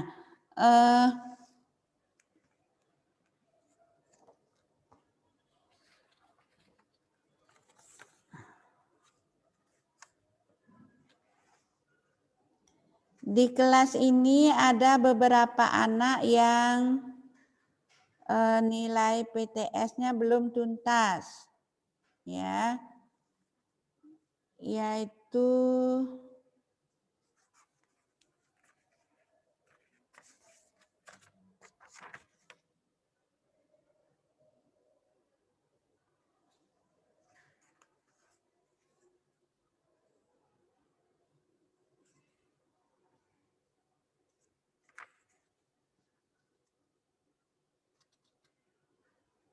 yang belum tuntas, yang nilainya bagus juga banyak di sini, excellent banyak ya. Tapi yang belum tuntas juga ada. Yang belum tuntas salah satunya Bianca. Halo Bianca. Bianca. Bianca Rona, halo. Iya, Miss. Ya, tolong download soalnya ya. Kerjakan PTR remedinya. Kalau sudah nanti kerjakan tugas hari ini juga, yaitu menulis aksara ya. Kemudian yang berikutnya, Fatli. Ya, Bu Desa. Fatli kurang dikit aja. Fatli udah ini sudah mengerjakan ini ringkasan materinya? Sudah. Tapi belum dikirim ke Bu Desa ya? Halo, Fatli. Sudah, Bu Desa. Coba nanti saya cek lagi ya. Belum ada di WA-nya Bu Desa. Yang ada cuma baru 2 orang. Ya. Coba cek dulu kalau sudah bisa dicek sekarang enggak, Fatli? Ya, Bu Desa, sebentar. Kalau sudah ada cukup kirim itu aja. Kurang dikit soalnya. Ya. Ini Givon. Halo Givon. Iya Bu. Givon, tugasmu kurang 2 dan remedi PTS. Kerjakan remedinya dulu. Ya. Givon ngerjain ini buat ringkasan materi. Yang mana Bu? Bu Desa, pertemuan terakhir kan Bu Desa minta kalian buat ringkasan materi sesuai dengan kisi-kisi PTS. Udah. Sudah? Iya. Nah, Kalau sudah, nanti sekalian di WA ya. Sekalian di WA untuk jaga-jaga, bantu-bantu nilai. Sekarang kerjakan remedi dulu, nanti tolong dilengkapi tugasnya kurang 2. Ya, Gifon? Remedinya nggak bisa di-klik ya, Bu? Hah? Remedinya nggak bisa di-klik. Nggak ada itunya. Soal. Di TD Smart tak bisa? Bukan di Moodle. Di Moodle ya, maaf, di Moodle. Nggak ada. Nggak ada untuk Gifon? Iya, nggak ada. Oh, bentar ya. Miss, gimana ya, Miss? Kok nggak ada ya? Kata Bu Desa kan tak tolong Miss Fenty. Udah otomatis Bu Desa, anak-anak yang remedi itu otomatis dah bisa buka soalnya.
Yang nggak bisa buka soalnya tadi siapa? Brandon ya?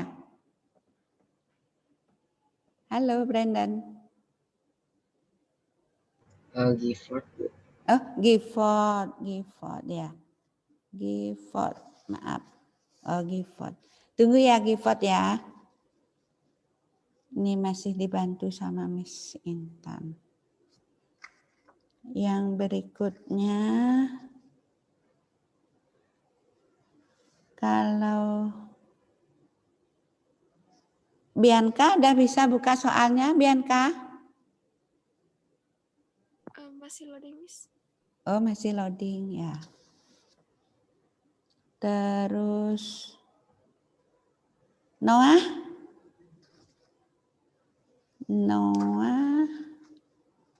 Sebelum Noah. Natania? Bukan. Mars? Ya. Halo. Mars bisa buka soalnya? Yang mana? Saya nggak ketemu soalnya. Soal remedi, nak? Ya, remedi. Saya nggak bisa buka remedi ya. Nilainya terbatas, tidak tersedia.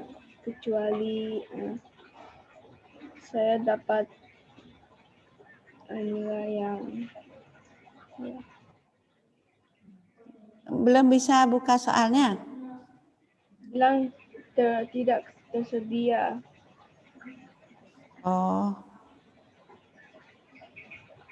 Max tahu kan nilai PTS-mu belum tuntas kan?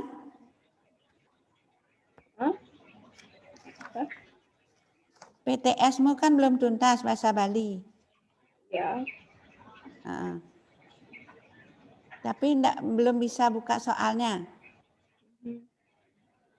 Bisa dibuka. Terus Noah, halo Noah.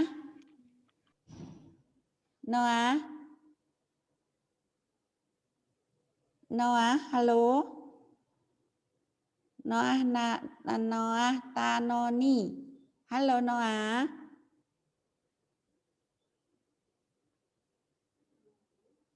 Halo Noah.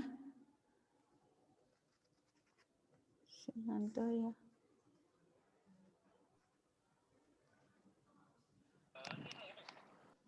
Noah, halo. Ya.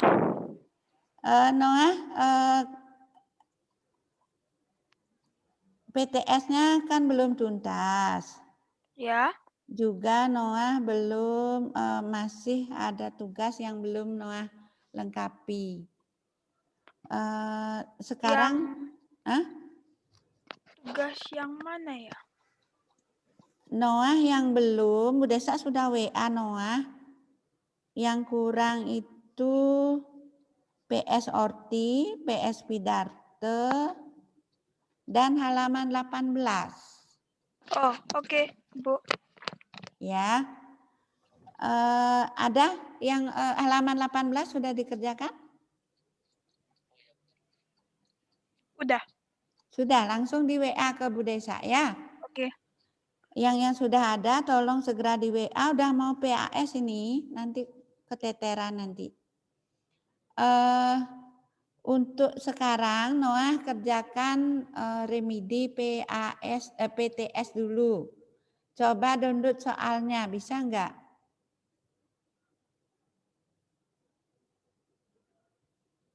Halo Noah?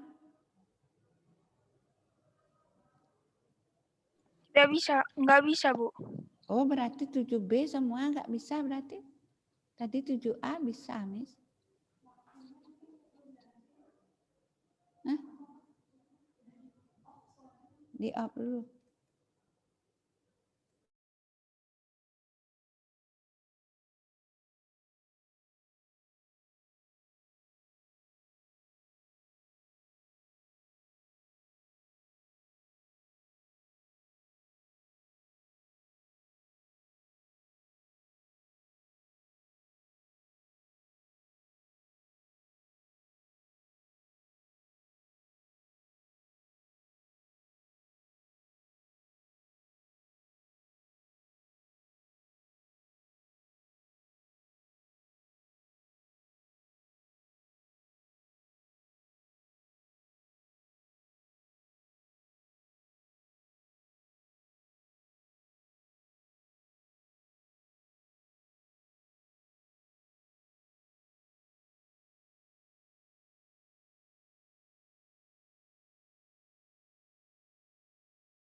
Sean Jeremy, halo.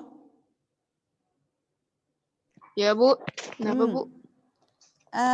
Coba Jeremy juga belum tuntas PTS-nya dan kurang 3 tugas sama dengan Noah. Jeremy udah buat ringkasan materi? Belum Bu. Oh ya, nanti tolong buat ya. Kerjakan tugas dulu. Setelah tugasnya selesai, remedi PTS, tugas mudah-mudahan sudah bisa tuntas. Ya. Miss, saya masih nggak bisa buka tugasku. Belum bisa ya? Belum bisa. Remedi belum bisa. Remedi Yang remedi itu nggak bisa dibuka. Oh iya, ya. Iya. Tunggu ya, nanti ini nanti Ya. Tugas saya juga nggak bisa di-download. Nggak ada. Oh, ya ya. Berarti semua 7B belum bisa berarti. Jeremy juga belum PTS. Yesaya, halo Yesaya, halo, Yesaya juga remedi PTS. Yovani, halo, Yovani. PTS-nya juga belum tuntas dan tugasnya satu lagi, tugas pidato, ya. Oh ya Bu, saya akan buat nanti Bu. Nah. Tapi saya cek ke modal sama media PTS-nya nggak bisa Bu. Nah, ya, anak-anak berarti 7B harus diperbaiki dulu, mungkin ada kesalahan teknis. Karena itu bentar setelah jam berapa, Miss? 3 sore mulai. 3 sampai jam 5.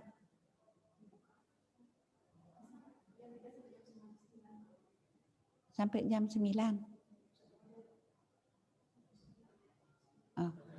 Anak-anak, nanti untuk remedinya kalian coba buka jam 3 ya. Jam 15. Jam 15 Wita ya. Oke Bu. Bu Desa kasih waktu kalau bisa dibuka jam 3 berarti Bu Desa kasih waktu hari ini paling lambat jam 9 malam. Kalian kirim via WA jawabannya ya. Oke.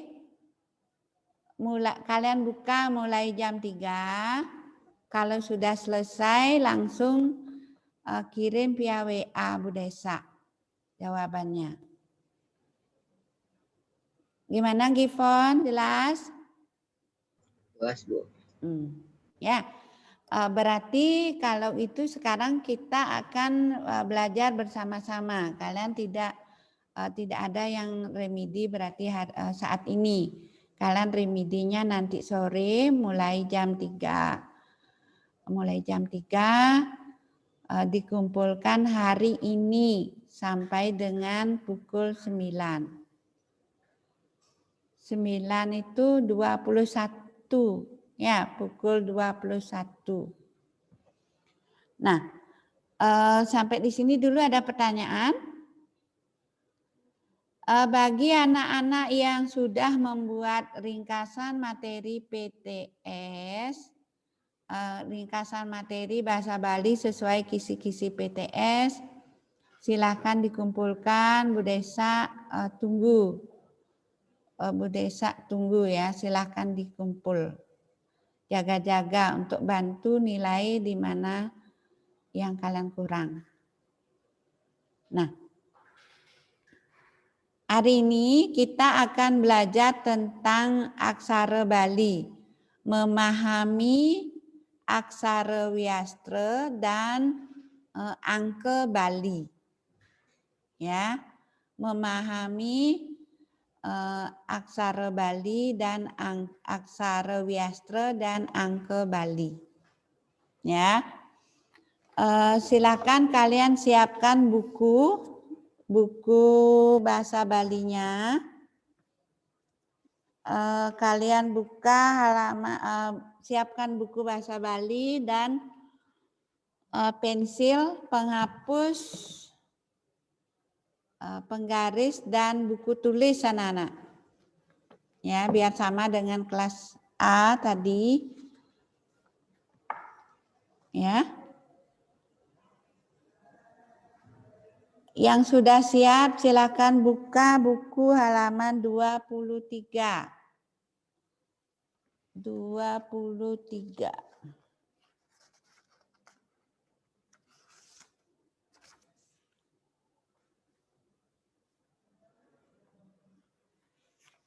Di halaman 23, coba yang sudah siap buku siapa nak? Alana, sudah siap bukunya? Ya. Coba Alana baca Akt 3.1 halaman 23. Minta tolong dibaca, bisa nak? Bisa, Bu. Iya. Basa Bali Kasurat. Aksara Wiastra. Ya, mulai aksara. Oke. Aksara sastra. Wiastra. Basa Bali Kasurat kanggan huruf Latin miwah aksara Bali. Nyurat huruf Latin kangen pedoman ejaan Bali Latin. Jening nyurat aksara Bali nginutin pedoman pasang aksara Bali. Abjad aksara Bali ini sane kangen nyutang Bali basa Bali lumrah mawaste aksara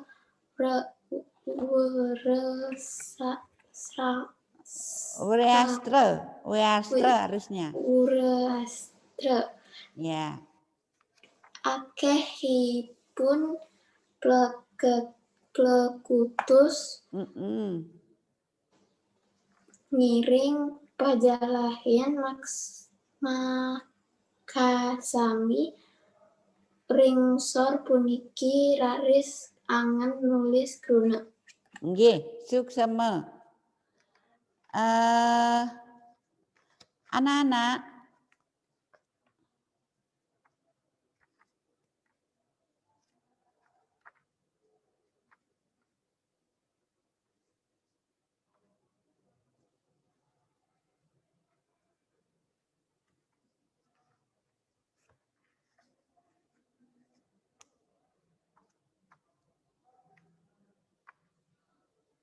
Bu Desa sebenarnya sudah siapkan materinya, tapi di PDF. Di sini tidak bisa buka PDF ya.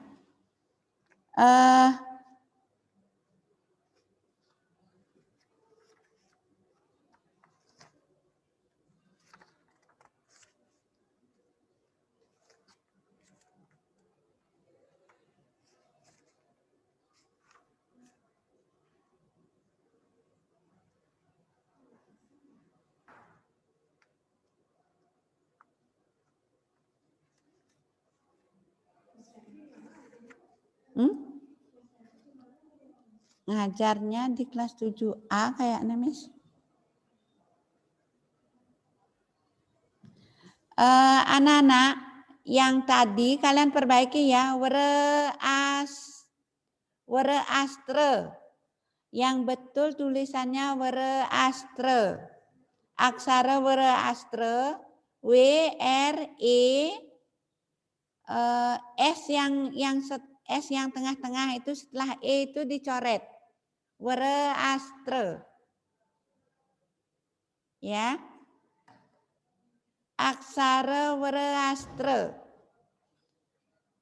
Aksara itu ada 3 macam sebenarnya anak-anak. Salah satunya aksara were astre. Were astre. Bukan were sastre. Were astre. Jadi S-nya itu yang tengah-tengah itu lebih lagi 1.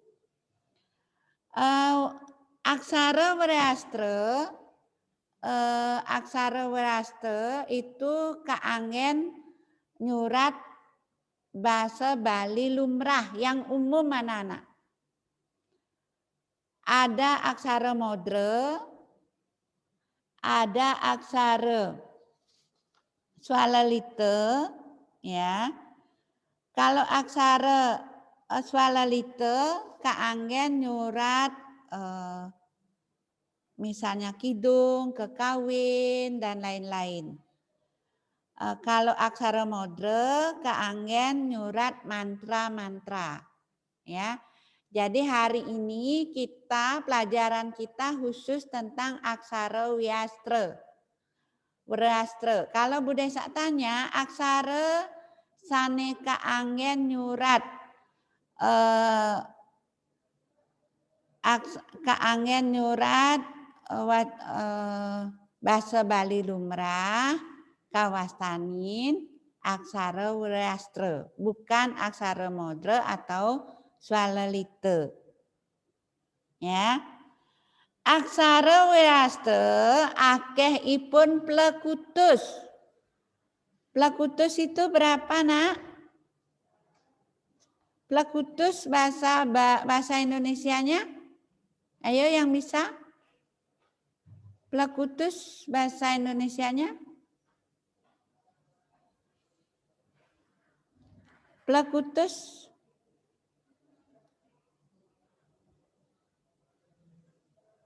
Andrea, yuk. Plekutus berapa, Andrea? 18. Iya. 18 banyaknya ya.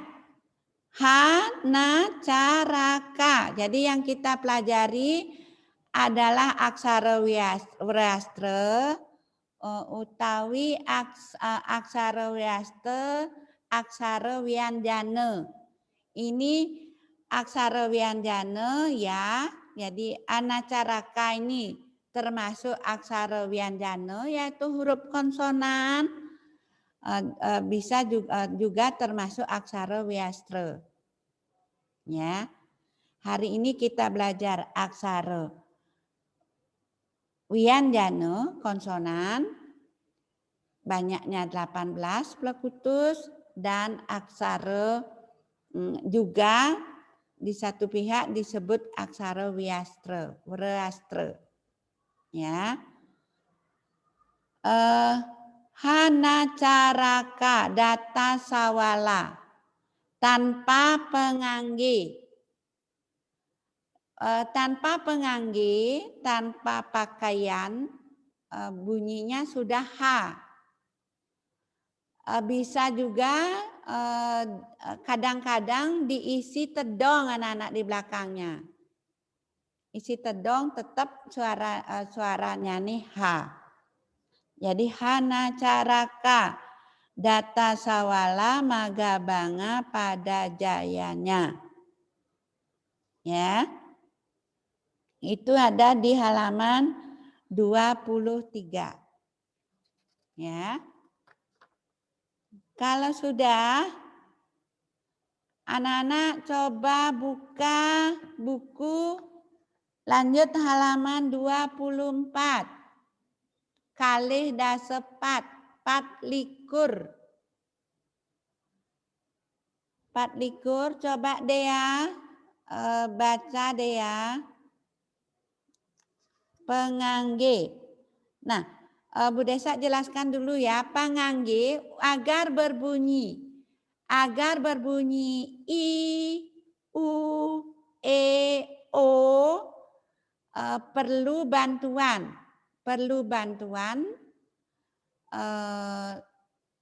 yang namanya pangangge. Pangangge pakaian yang bisa membantu aksara Wiastra ini ada 3 macam, yaitu ada yang namanya pengangge suara yang akan kita pelajari hari ini. Ada yang namanya pengangge arda suara. Ada juga yang namanya pengangge tengenan. Di TD Smart, Bu Desa sudah di TD Smart atau di model ya, sudah Bu Desa share ada video pengangge itu. Ada video, ada juga materinya. Ya. Untuk hari ini kita akan pelajari dulu pengangge suara. Coba Dea. Dea bisa bantu baca Dea. Ya, Bu Desa. Coba Dea. A. Luwir pengangge suara. Ya. Aluir pengangge suara. Pengangge suara inggih punika niasa bali pinaka paweweh aksara Bali makda prasida ngawah suaranipun kadi kasurat ring tabel puniki.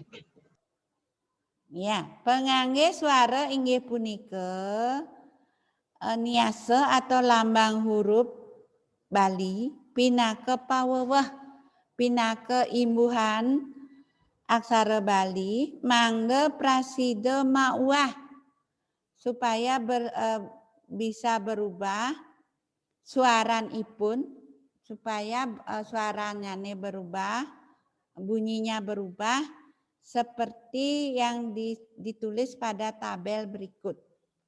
Lanjut, lanjut Dea. Dea. Ya, Bu Desa. Nomor Siki atau Bu Desa yang baca nggih.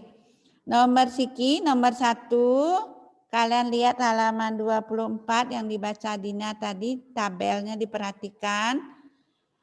Yang pertama rupane, rupane bentuknya. Rupa sama dengan bentuk. Bentuknya seperti ini, seperti telur, tempatnya di atas. Wastane, wastan itu namanya. Adane, silahkan diisi, ditambahin keterangan di bukunya. Rupane sama dengan bentuk. Wastane utawi adane namanya. Nguetuang suara atau suarane, bunyinya. Gimana? Sudah? Halo, Max? Ya. Gimana? Sudah? Sudah ditambahin keterangan di bukunya? Belum. Rupane sama dengan bentuk. Oke. Wastane strip miring. Adane sama dengan namanya. Halo semua ya. Wastane apa lagi? Wastane strip miring adane. Adan. Oh, oke. Sama dengan namanya. Oke. Oke. Ngawetuang suara. Ngawetuang suara yang di paling akhir menimbulkan bunyi atau suaranya atau bunyinya. Oke. Ya. Sudah? Sudah. Ya. Nah, yang nomor 2, nomor kali suku. Suku rupane ini kaki tempatnya di atas ya, suku itu sama dengan kaki, tempatnya di bawah. Kalau ulu itu kepala, tempatnya di atas. Ulu tempatnya di atas aksara, suku kaki tempatnya di bawah aksara. Nah, wastane suku ngawetuang suara. Kemudian nomor 3 taleng, nomor 3 taleng. Rupane seperti ini, seperti tongkat ya. Tempatnya sebelum aksara, sejajar aksara dan sebelumnya. Taleng, ada wastane taleng, ngawetuang suara E. Taleng dan tedong, taleng di depan, tedong di akhir, jadi mengapit aksara, itu wastane taleng tedong, suarane O. Yang terakhir pepet. Pepet rupane sekadi seperti apa ini bentuknya ya. Tempatnya di atas juga ya. Pepet, kemudian wastane pepet, maswara e. Untuk yang pepet tidak perlu dipakai pada akhir suku kata, ya, karena setiap tanpa pepet a sudah dibaca e. Pepet hanya dipakai di tengah-tengah. Nah,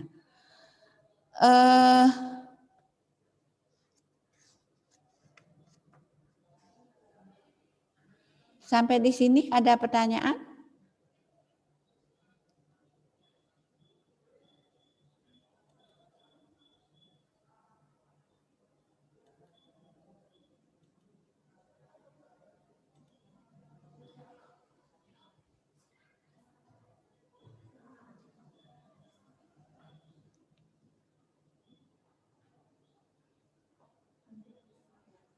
Kembali dulu ya, kasih aja kerjaan dia ya,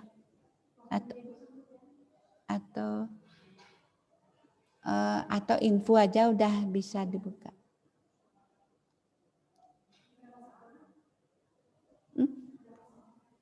Soal yang sama, Miss, 30.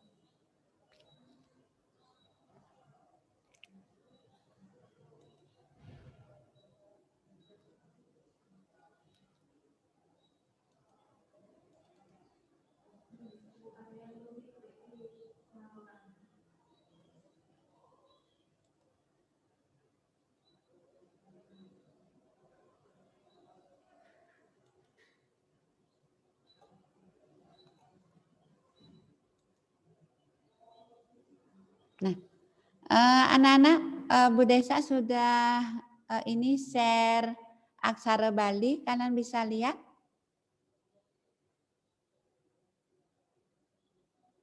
Halo.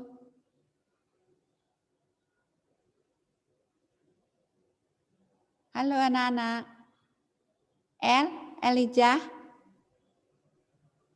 Ya, Bu. Sudah kelihatan aksaranya? Sudah, Bu. Nah, ini ya. Ini aksara wianjana, akeh nyane pelekutus. Niki durung boleh pengangge swara. Ini pengangge swara, ini pengangge tengenan, ini angke Bali. Nggih. Niki angke Bali.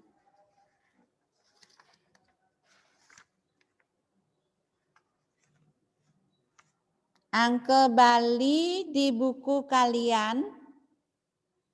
Angke Bali di buku kalian ada di halaman 31. Telung dasa besik, silakan dilihat ya. Angke Bali halaman 31. Kemudian, nah, Bu Desa sudah dapat informasi, ininya soal PTS-nya sudah bisa dibuka anak-anak. Ya, sudah bisa dibuka, jadi kalian lebih banyak punya waktu untuk mengerjakannya. Silahkan kalian kerjakan. Yang penting karena sudah bisa, yang penting kalian harus WA tuh jawabannya hari ini, ya. Silahkan. Mulai kapan kalian mau kerjakan silahkan. Saat ini sudah bisa dibuka, silahkan dicoba. Kalau yang ada masalah biar bisa langsung diinformasikan. Nah, bagi anak-anak yang remedi, boleh kerjakan ini dulu bersama-sama, remedinya nanti, atau kalian remedi dulu boleh, fleksibel ya. Yang penting jawaban remedi harus dikirim hari ini sampai jam 9 malam. Tugas kalian hari ini, silakan siapkan kertas yang bergaris, ya. Kalian tulis anacaraka. Anacaraka tulis seperti contoh yang halaman 26. Kalau di halaman 26 kan ada A, I, U, E, O, E. Ke bawahnya baru ada anaca. Ra-nya tidak ada anak-anak. Kalian tambahkan. Tugasnya kalian menulis angka. Nomornya itu pakai angka Bali. Ya. Nomornya pakai angka Bali. Yang ini contohnya. Ada di buku kalian halaman, tadi Bu Desa sudah sebut halamannya.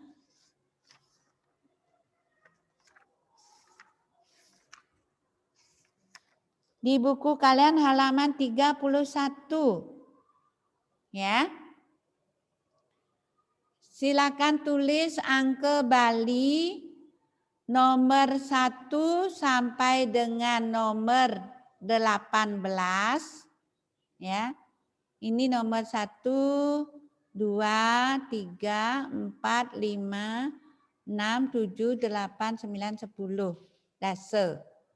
Solas, kalau solasnya berarti angka 1 2 kali. Roras 1 dan 2. Telulas 1 dan 3. Dan seterusnya. Silakan kalian tulis di kertas bergaris. Caranya menulis aksaranya digantung, nempelnya pada garis yang di atasnya. Besarnya, tingginya cukup setengah baris saja. Ya. Setengah baris saja, jangan dipenuhi. Biar cantik aksaranya. Sampai di sini informasinya Bu Desa, kalian bisa mengerti? Bisa dipahami? Coba Bu Desa tanya, Bianca. Halo Bianca. Bianca. Halo.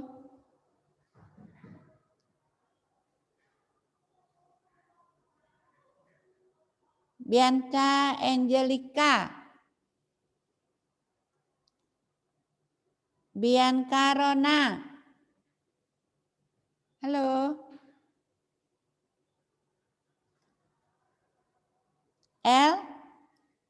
Elijah.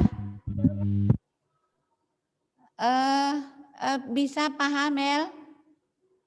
Paham, Bu. Ya.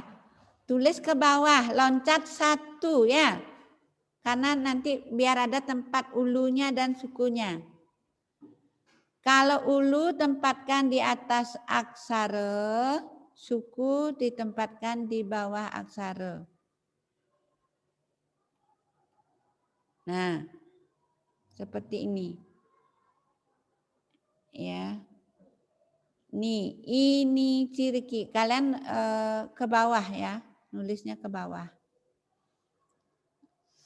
Perhatikan buatnya seperti halaman 28. Tetapi ini di 28 kurang re, ditambahkan re-nya. Rari, ru, re, ro, re. Untuk re tidak boleh dikasih pepet anak-anak. Re harus tulis dengan re-repe.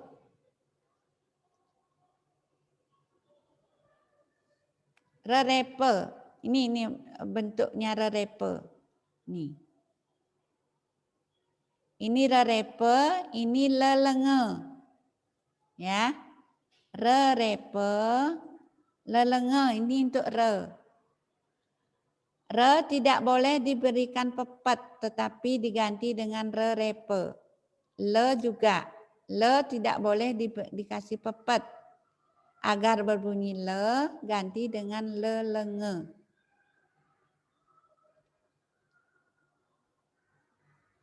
Gimana? Jelas, Faitli? Halo? Ya, Bu Desa. Bagaimana? Bisa dimengerti tugasnya? Bisa. Ya. Silakan kerjakan, tulis dengan aksaranya digantung, loncat 1, tulis yang rapi, yang Bu Desa nilai kebersihan, kerapian, dan ketepatan waktu mengumpulkan. Untuk aksaranya Bu Desa kasih waktu mengumpulkan sampai jam 3. Ya. Pukul 15 Wita. Nomornya pakai angka Bali, terus aksaranya E sampai nye ke bawah, loncat 1, ke sampingnya sampai E. Hana caraka data A, I, U, E, O, E.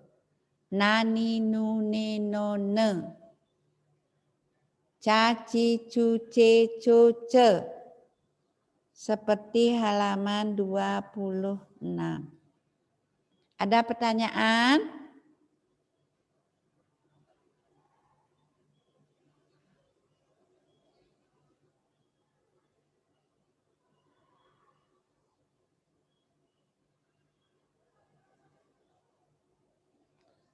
Anak-anak yang remedi boleh coba buka soalnya dulu.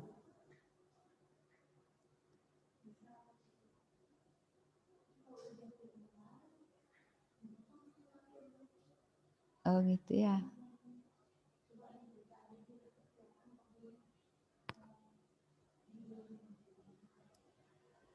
Anak-anak silakan dibuka, coba dibuka aja dulu. Waktu mengerjakannya terserah kalian, yang penting hari ini ya. Karena nanti kalau sudah dikerjakan kan nanti waktunya berjalan terus. Waktunya kalian boleh kerjakan nanti setelah pembelajaran. Boleh, yang penting jangan lewat jam 9 ngumpulnya.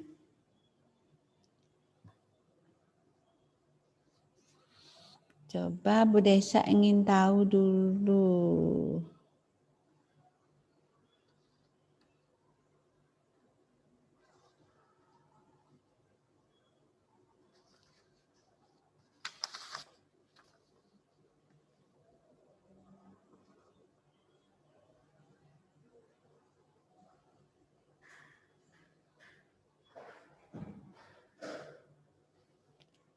Bianca, halo Bianca Rona.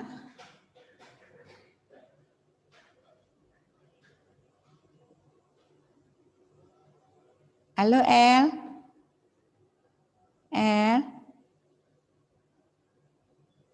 Elijah. Bianca ada izin enggak? Bianca enggak? Enggak ya? Oh, enggak ada nyaut Bu Desa panggil. Ya. Terima kasih informasinya. Coba siapa lagi? Devon, halo Devon. Devon. Enggak di sini, Bu. Enggak ada? Devon bukan di sini. Maaf. Salah Bu Desa. Tunggu Elijah.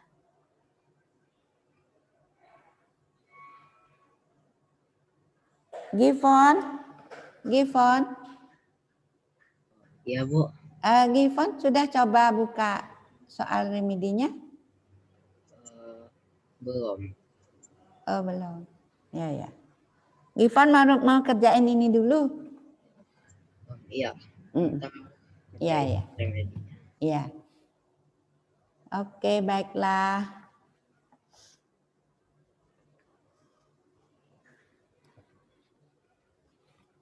Yang rapi ya, Nak ya. Ini salah satu caranya Bu Desa membantu nilaimu. Yang rapi, yang lengkap. Bu Desa, Ya. dan komiknya itu bermasalah. Baru aja. Oh, Bianca. Ya, ya. Halo, Bianca. Halo. Bermasalah. Oh, ya. Ya, ya, ya.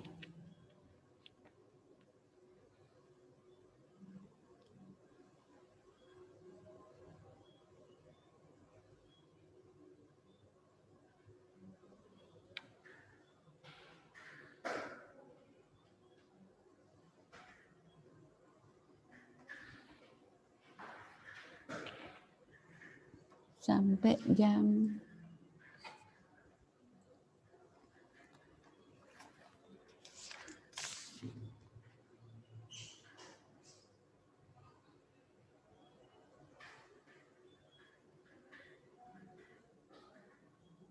udah habis waktunya.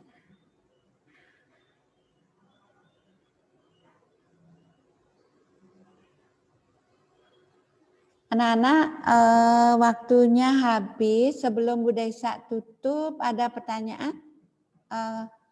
Ada yang kurang jelas tugasnya?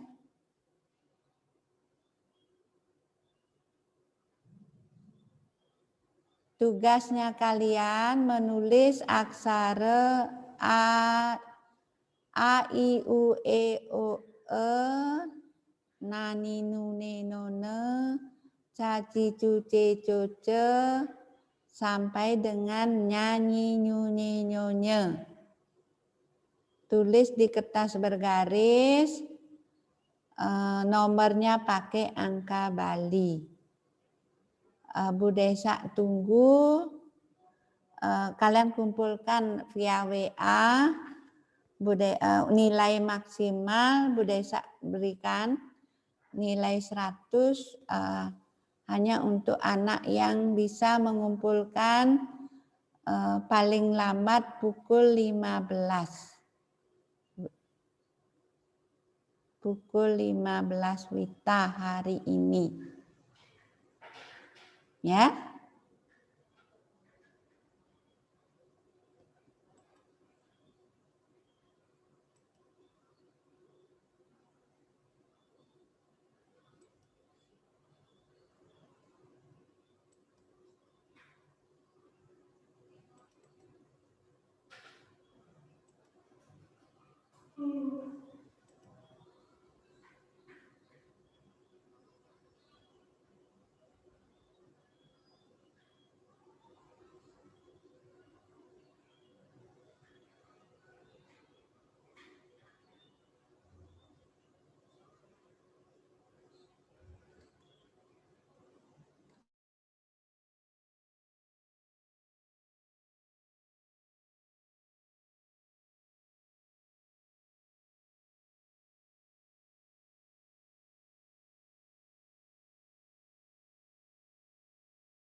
Anak-anak sampai di sini dulu ya, waktunya habis.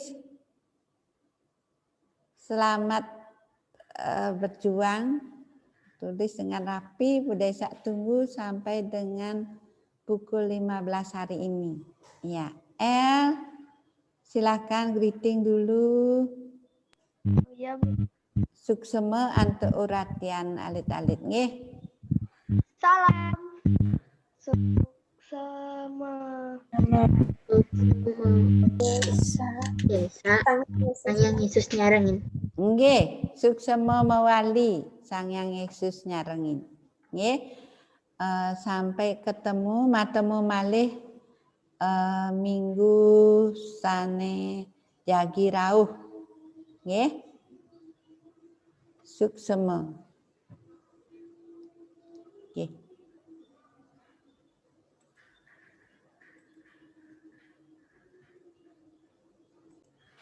Halo. Hai anak-anakku. Kelas 7 B. Apa kabar? Apa kabar? Halo El. Halo semuanya. Baik, Miss. Halo. Hai. Miss Yani harap kalian sehat ya. Baik kan kabarnya sekarang? Ya, gimana? Walaupun jam terakhir tetap semangat ya anak-anak ya. Iya, Miss. Iya. Ayo kita mulai yuk. Sebelumnya Miss Yani silakan ke El, silakan El.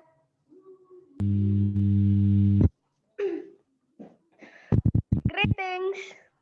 Good afternoon, Miss Diani. Good afternoon, how are you? I'm fine, thank you. And how are you? And to thank you. Ya, anak-anak siapkan buku IPA-nya ya. Kita akan melanjutkan pelajaran IPA pada siang hari ini.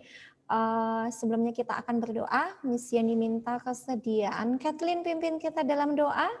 Silakan Kathleen. Teman-teman, mari kita berdoa. Tuhan Yesus, bentar lagi kamu belajar, berkati kami supaya bisa belajar dengan baik, berkati pelajaran yang Miss kasih supaya kami bisa mengingat dan mengerti apa yang Miss kasih. Tuhan, haleluya. Amin. Thank you Kathleen. Ya, baik. Anak-anak, kita akan melanjutkan pelajaran IPA mengenai klasifikasi materi dan perubahannya. Ya. Baik, Miss Yani share screen dulu ya. Sebentar. Oke, bisa terlihat. Bisa terlihat ya? Oke. Tolong beri reaction thumbs up. Kalau sudah bisa terlihat dengan jelas dan juga suara Miss Yani bisa terdengar dengan jelas, ya. Berarti aman ya nak ya. Oke, kita lanjutkan ya. Thank you Tiffany. Baik, hari ini kita akan membahas tentang klasifikasi materi dan perubahannya. Kita sudah pernah membahas tentang padat, cair, dan gas ya, kemudian perubahan dari masing-masing zat tersebut. Hari ini kita akan melanjutkannya mengenai unsur dan senyawa. Baik, perhatikan konsep berikut ini. Klasifikasi materi. Materi, yaitu benda-benda yang ada di sekitar kita, yang ada di lingkungan kita. Berdasarkan susunan dan komposisi kimianya, materi dikelompokkan menjadi zat tunggal dan zat campuran. Nih ya, ada zat tunggal, kemudian ada campuran. Kemudian zat tunggal ini dikelompokkan menjadi dua, yaitu unsur dan senyawa. Kemudian campuran juga dikelompokkan menjadi dua, ada campuran yang homogen, kemudian ada yang heterogen. Oke, jelas ya? Bisa diulangi pengelompokan materi ya. Di antaranya adalah zat tunggal dan campuran. Zat tunggal ini dikelompokkan lagi menjadi dua, yaitu unsur dan senyawa. Kemudian campuran juga dikelompokkan menjadi dua, yaitu campuran yang homogen dan heterogen. Ya, kita akan membahasnya satu persatu ya anak-anak, dimulai dari zat tunggal.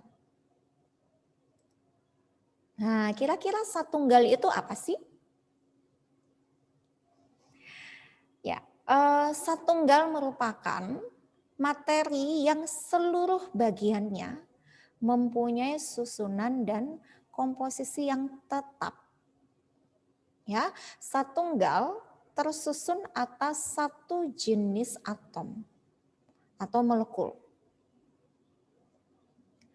Contoh yang ada di lingkungan sekitar kita, ada gula, ada garam, ada besi, ya, kemudian air. Nah, itu contoh-contohnya. Baik, kita kembali lagi kepada konsep yang tadi mengenai zat tunggal, kemudian campuran. Kalau campuran itu apa sih? Nah, campuran adalah materi yang tersusun atas 2 atau lebih zat tunggal dan sifatnya masih mempunyai zat semula dalam materi tersebut. Itu mengenai campuran. Ya, kita masih ke zat tunggal terlebih dahulu ya anak-anak ya. Oke. Nah, unsur. Ini kan zat tunggal terdiri atas unsur dan senyawa. Kita lihat unsur. Baik, apakah unsur tersebut? Unsur merupakan zat tunggal yang tidak dapat diuraikan menjadi zat-zat lain yang lebih sederhana melalui reaksi kimia biasa. Jadi unsur itu tidak dapat diuraikan lagi, ya, melalui reaksi kimia biasa dia nggak bisa diuraikan lagi menjadi lebih sederhana. Jadi dia zat tunggal yang tidak dapat diuraikan lagi. Nah, unsur ini tersusun atas satu jenis atom. Unsur tersusun atas satu jenis atom. Baik, kita perhatikan kembali. Ya, unsur itu dibedakan menjadi 2 ya. Yang pertama, unsur tunggal. Yang kedua adalah molekul unsur. Oke, Miss ini ulangi. Kecepatan ya? Ulangi ya. Nah, unsur. Udah tahu kan kalau unsur itu adalah zat tunggal yang tidak dapat diuraikan menjadi zat-zat yang lebih sederhana melalui reaksi kimia biasa. Unsur tersusun atas satu jenis atom. Oke, satu jenis atom. Oke, sudah ya, kita lanjutkan. Oke. Iya, unsur itu dikelompokkan menjadi 2. Yang pertama, unsur tunggal. Yang kedua, molekul unsur.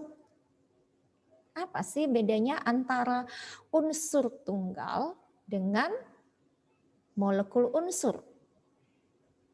Baik, kita lihat dulu yang pertama, unsur tunggal. Ya, misalkan kalian menemukan ada tulisan seperti ini, Ag, Al, Au. Nah, itu merupakan contoh dari unsur tunggal. Jadi unsur tunggal itu apa?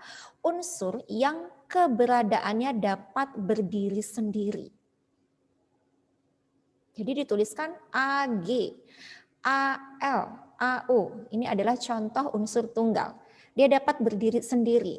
Sehingga penulisannya cukup ditulis sesuai dengan lambang unsurnya. Nah, contohnya argentum lambang unsurnya Ag.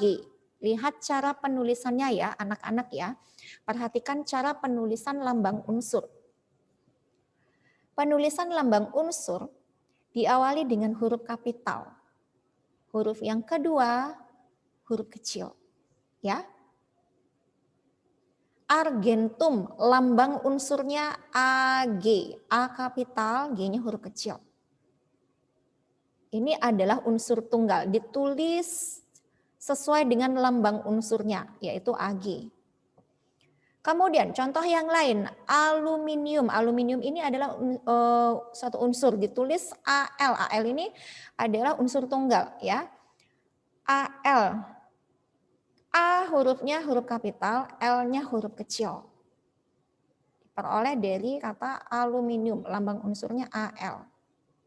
Kemudian contoh yang ketiga, aurum. Lambang unsurnya adalah Au. A huruf kapital, U-nya huruf kecil. Bisa ya? Bisa dengan jelas ya? Oke, kalau kalian menuliskan untuk aluminium ini, Al ini, lambang unsurnya, A-nya huruf kecil, L-nya huruf kapital itu salah. Atau kalian menuliskan A dan L ini sama-sama huruf kapital, itu juga salah. Atau kalian menuliskan A dan L ini sama-sama huruf kecil, itu salah.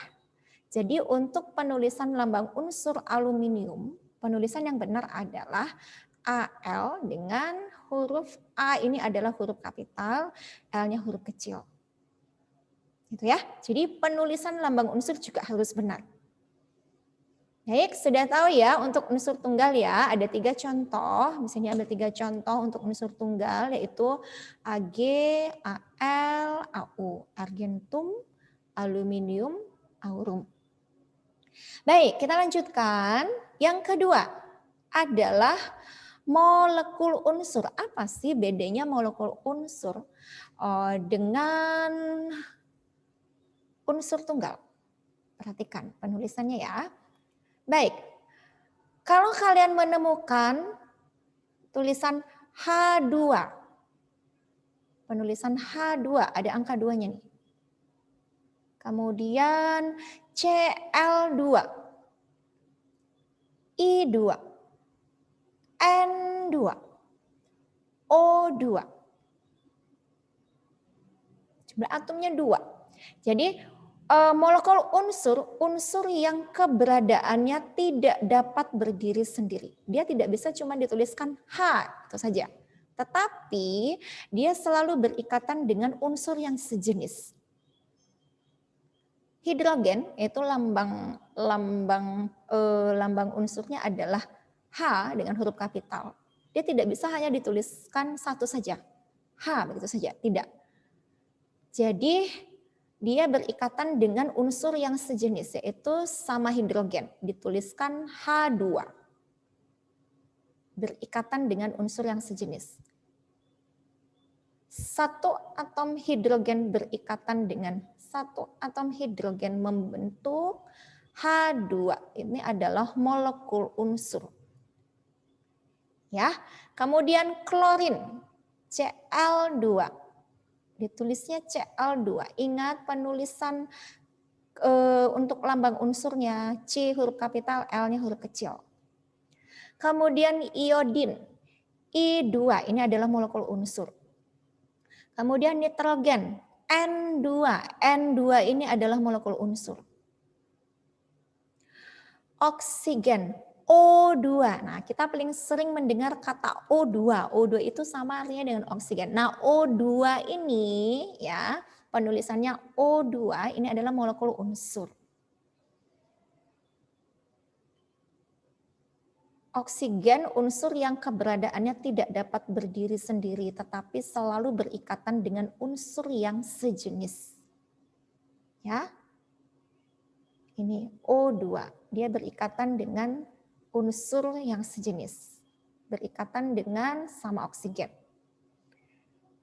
Jadi, kalau kalian memperhatikan untuk penulisan misalkan ada soal seperti ini.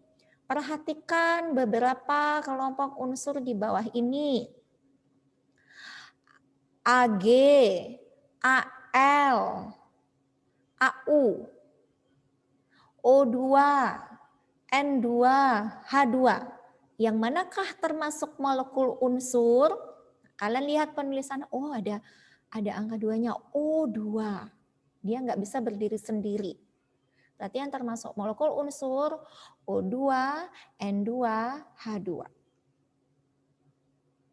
Bisa dipahami ya anak-anak ya. Baik, kita lanjutkan. Ya. Perhatikan tabel berikut ini. Berikut ini adalah tabel nama unsur dan lambangnya. Ini contoh ya anak-anak ya, beberapa unsur yang kita ketahui ya, penulisan lambangnya. Ada nama Latin, ada nama Indonesia. Lambang ini biasanya diperoleh dari nama Latinnya, bukan dari nama Indonesia.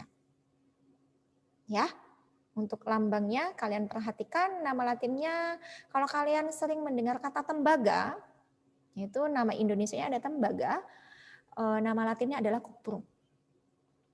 Jadi misalkan ada soal seperti ini, tuliskanlah lambang unsur tembaga. Kalian tidak bisa menuliskan T huruf kapital kemudian E huruf kecil, nah itu salah. Jadi dilihat dari nama Latinnya itu cuprum. Jadi lambangnya CU dengan huruf C yang ditulis adalah huruf kapital. Huruf U-nya huruf kecil. Oke ya. Nama latinnya adalah cuprum. Lambangnya Cu. Demikian juga untuk unsur natrium. Nama Indonesia sama nama latinnya sama ya. Lambangnya Na. Nama latin ferrum, nama Indonesianya adalah besi. Nah, kalau kalian melihat di lingkungan sekitar kalian, oh ini besi, besi, besi. Ingat-ingat nama latinnya ferrum. Coba lambang unsur besi apa ya? Kalian cuma ingat besi saja, bingung untuk menuliskan lambangnya. Ingat nama latinnya, ferrum. Jadi diperoleh dari nama latinnya untuk menuliskan lambang unsurnya. Lambang unsur dari besi adalah Fe. Ya, ini ya. Diperoleh dari nama latinnya ferrum. Kemudian timbal. Timbal untuk lambang unsurnya Pb diperoleh dari nama latinnya lembab. Kemudian stannum, timah. Lambang unsurnya Sn diperoleh dari nama latinnya stannum. Kemudian rutherfordium sama nama latin dan nama Indonesianya. Lambang unsurnya adalah Rf. Oke? Saya anak-anak ya, dipahami ya. Ada pertanyaan? Atau dilanjutkan? Oke, mesti dilanjutkan. Berarti aman ya.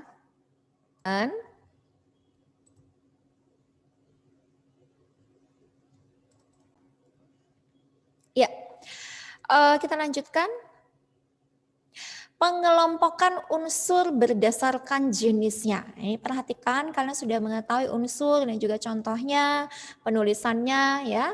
Nama latinnya ada beberapa unsur yang sudah kalian ketahui ya. Nah, hari ini kita mau melihat pengelompokan unsur berdasarkan jenisnya. Perhatikan bagian berikut ini. Berdasarkan jenisnya, unsur dikelompokkan menjadi 3. Yang pertama adalah unsur logam. Yang kedua adalah unsur non-logam. Yang ketiga adalah metaloid atau disebut juga semilogam. Nah, jelas ya? Baik, mesti diulangi. Berdasarkan jenisnya, unsur dikelompokkan menjadi 3. Di antaranya adalah yang pertama, unsur logam. Yang kedua, unsur non-logam. Yang ketiga, semilogam atau disebut dengan metaloid. Ya, kita bahas satu persatu, diawali dari unsur logam. Baik, yang pertama, logam. Logam disebut juga sebagai konduktor. Mengapa demikian? Karena logam merupakan penghantar listrik dan panas yang baik. Ya, kalau kita perhatikan alat-alat rumah tangga. Ya, alat-alat rumah tangga yang terbuat dari bahan logam supaya saya bisa mendapatkan air panas dengan waktu yang singkat. Jadi mulailah ambil panci yang diisi dengan air, kemudian diletakkan di atas kompor. Pada akhirnya panasnya akan dialirkan oleh bahan logam tersebut sampai pada akhirnya air pun cepat panas. Kemudian ada lagi, oh saya ingin baju saya yang sudah tidak kenceng ini, ya sudah lecek ini, mau disetrika biar kenceng, biar rapi. Ambil setrika, dialirkan aliran listrik, akhirnya setrikanya cepat panas.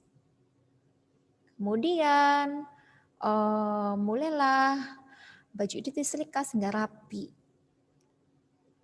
Bahannya terbuat dari bahan logam juga. Ada unsur logamnya. Ya, sehingga peralatan rumah tangga tersebut bisa dialiri aliran listrik. Jadi untuk unsur logam merupakan konduktor, yaitu penghantar listrik dan panas yang baik. Kemudian untuk logam itu mengkilat, kemudian kuat dan dapat ditempa dan dibengkokkan. Memiliki titik leleh yang tinggi. Pada suhu kamar, unsur logam berwujud padat kecuali raksa atau merkuri yang berwujud cair. Nah, anak-anak, berikut ini adalah beberapa contoh unsur logam. Kira-kira yang mana yang paling kita bisa temukan di dalam kehidupan kita sehari-hari, yang paling sering kita lihat, kira-kira yang mana ya? Nomor 1 ya anak-anak ya, yaitu emas. Contoh logam, emas, natrium, strontium, tembaga, magnesium. Ini adalah kelompok contoh unsur logam. Emas, lihat lambang unsurnya, kalian harus ingat lambang unsurnya adalah AU. Ya, kemudian natrium, lambang unsurnya Na, perhatikan penulisannya. Ya, N-nya huruf kapital, A-nya huruf kecil. AU, A-nya huruf kapital, U-nya huruf kecil. Strontium, lambang unsurnya Sr, S-nya huruf kapital, R-nya huruf kecil. Tembaga, lambang unsurnya adalah Cu, C huruf kapital, U-nya huruf kecil. Magnesium, lambang unsurnya adalah Mg, M-nya huruf besar, G-nya huruf kecil. Oke, bisa dipahami?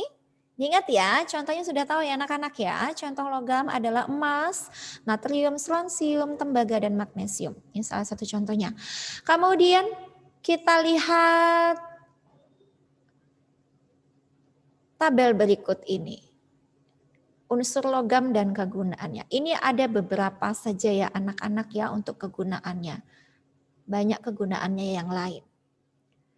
Nah, sering kita jumpai ya, biasanya ibu-ibu yang suka memakai perhiasan. Nah, perhiasannya terbuat dari emas. Nah, unsur emas dengan lambang unsurnya adalah AU. Kegunaannya dapat digunakan untuk perhiasan. Gelang, kalung, cincin, anting-anting. Ya, terbuat dari emas. Kemudian unsur natrium. Lambang unsurnya Na. Kegunaannya untuk membuat kembang api. Ada yang berwarna kuning, itu adalah natrium. Dan juga kalau kalian perhatikan di rumah, di dapur ada garam dapur. Nah, garam dapur itu juga ada unsur natriumnya. Oke. Kemudian strontium Sr dapat digunakan untuk warna merah pada kembang api. Kalau kalian perhatikan kabel listrik yang ada di sekitar rumah, nah itu sebetulnya ada unsur tembaga di dalamnya. Ya, tembaga, lambang unsurnya Cu. Kemudian kalau suka naik pesawat terbang, untuk badan pesawat terbang ada unsur magnesium di dalamnya. Magnesium.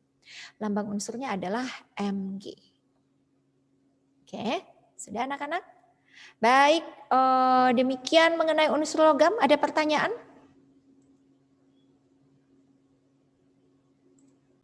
Halo, ada pertanyaan? Tidak ada? Aman? Bisa kita lanjutkan? Oke, thank you Kathleen untuk reaksinya. Iya, oke Natania, terima kasih untuk reaksinya. Kita lanjutkan. Yang kedua, pengelompokan unsur berdasarkan jenisnya. Yang kedua adalah unsur non-logam. Ya, berbeda dengan unsur logam. Kalau logam merupakan konduktor, kalau non-logam adalah isolator.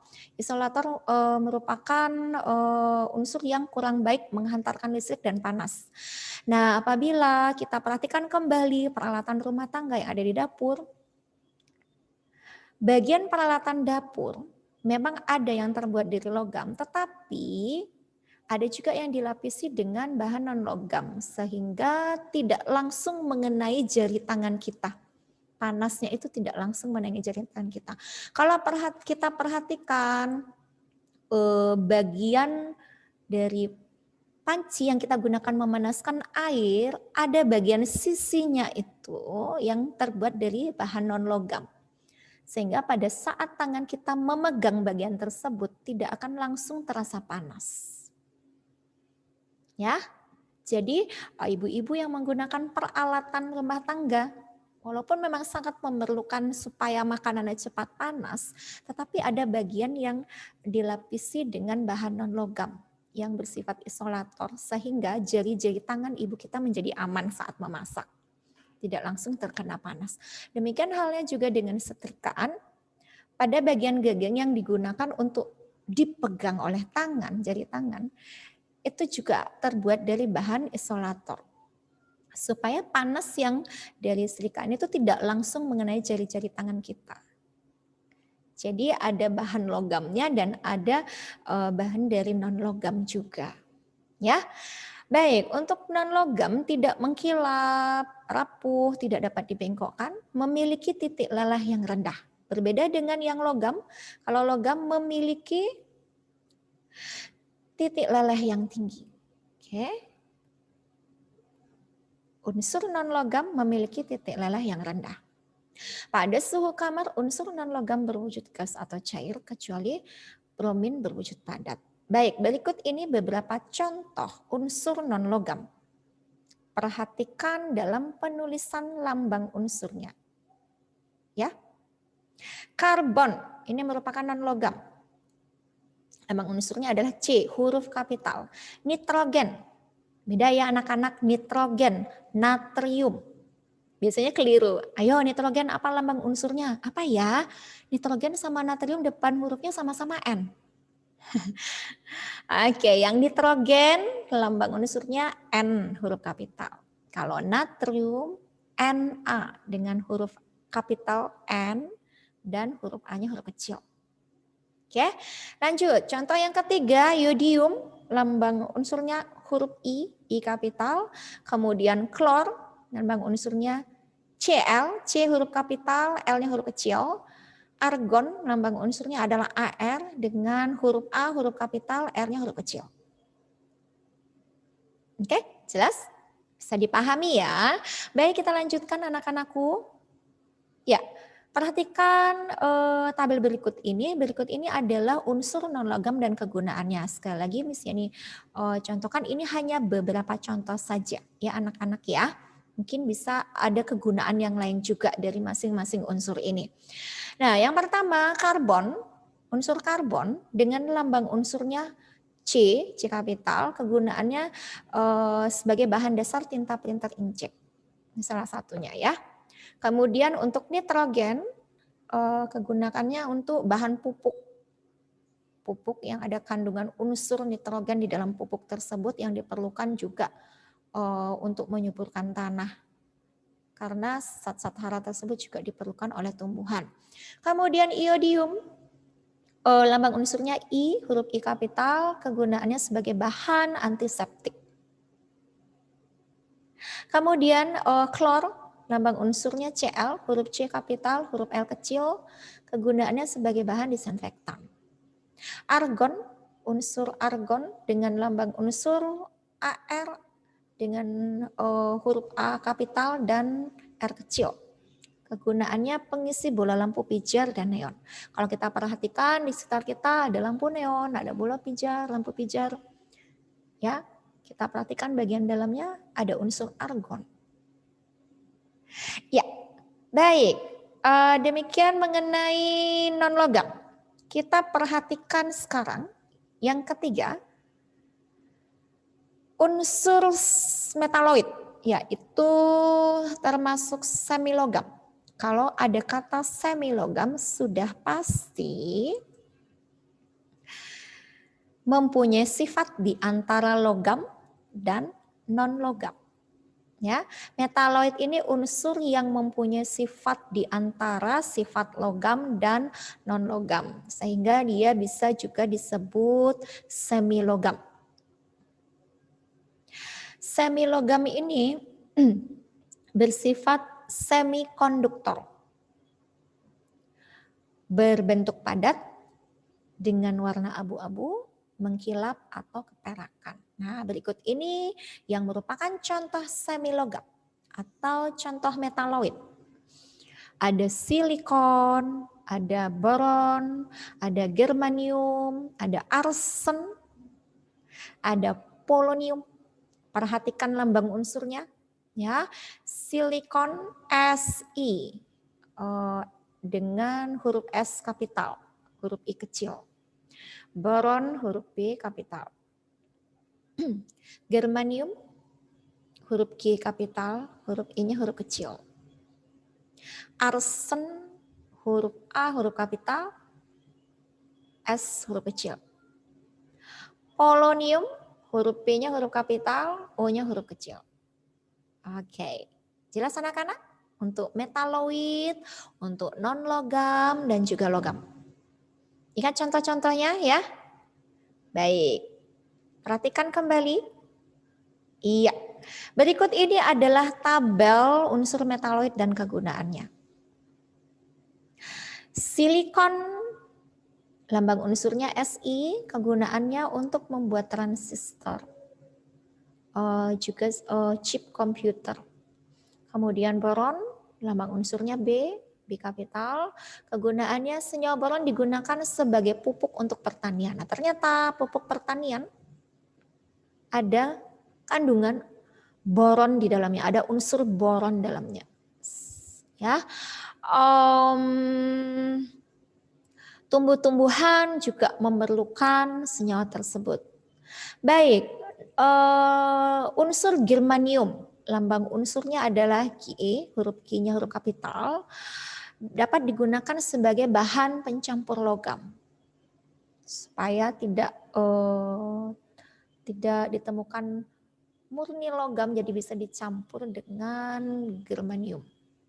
Arsen, kegunaan arsen dengan lambang unsur As, A huruf kapital, bisa digunakan untuk pembuatan perunggu dan kembang api. Jadi kalau kalian menemukan satu benda yang dikatakan perunggu, dalam perunggu itu ada kandungan arsennya.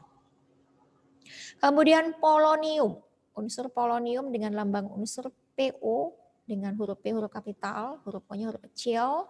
Kegunaannya digunakan dalam sikat antistatis untuk menghilangkan debu pada film fotografi. Oke? Iya anak-anak, apakah ada pertanyaan? Adakah pertanyaan? Aman? Bisa dipahami ya? Oke, mungkin banyak hal yang perlu diingat-ingat, dihafalkan dengan lambang-lambang. Thank you Kathleen untuk creation-nya. Kita belajar bersama-sama anak-anak ya. Baik, Miss Yani yang akan bertanya sekarang. Karena tidak ada pertanyaan, Miss Yani yang akan bertanya. Baik, berdasarkan jenisnya, unsur dikelompokkan menjadi logam, non-logam, dan metaloid. Sebutkan contoh unsur logam. Ada yang tahu? Halo? Apa ya contoh logam? Oh, L ingin menjawab. Iya, betul? Ya, siapa? Kathleen. Oh, Kathleen atau L nih duluan nih? Oke deh, yang mana nih? Kathleen atau L? L dulu ya, nanti Kathleen ya. Silakan L. Emas sama natrium. Iya nak. Emas dan natrium. Ya, thank you L. L sudah menjawab emas, natrium. Anak-anak apabila kalian mengalami kendala dengan audio, bisa ketikkan jawabanmu di kolom chat ya anak-anak ya. Bisa chat langsung di Zoom meeting ini ya. Oke, semangat. Baik, thank you L. Kemudian Kathleen ini menjawab tadi sudah sempat raise hand. Silakan nak.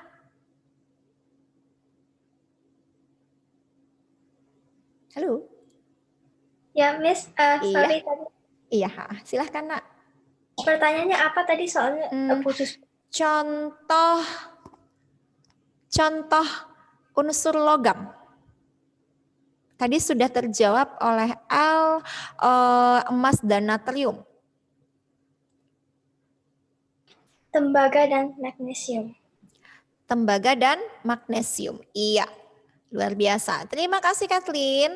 Baik anak-anakku, selanjutnya Miss Yani ingin bertanya nih secara lisan. Kalian jawab secara lisan boleh dengan mengaktifkan audionya atau kalian mau ketikkan jawabanmu di kolom chat.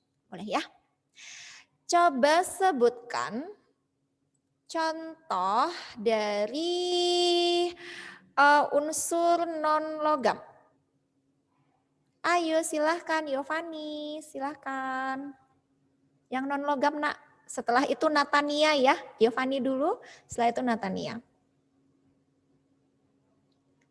Silahkan Yovani, mau diketikkan jawabanmu di kolom chat.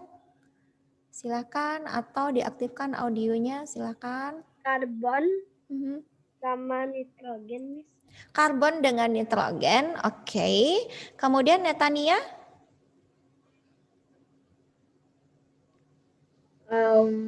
Udah dijawab tadi. Sudah dijawab lagi. Ada jawaban yang lain enggak untuk non-logamnya?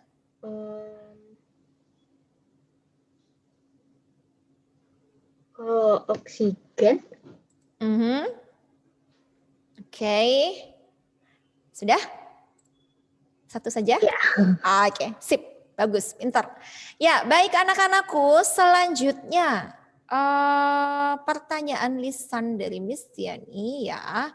Sebagai kuis, supaya mengingat-ingat kembali apa yang sudah kita pelajari bersama-sama. Gak apa-apa, Miss kalau salah, kalau lupa, ya apa-apa, kita masih belajar. Baik, sebutkan nama unsur logam dari lambang unsur berikut ini. Coba kalian boleh pilih mau jawab yang mana. 1, 2, 3, 4, 5. Nama unsur dari lambang unsur. AU, Na, Sr, Cu, Mg. Halo? Ya, sebentar. L mengetikkan jawabannya di kolom chat. Natrium. Sebentar, yang manakah itu?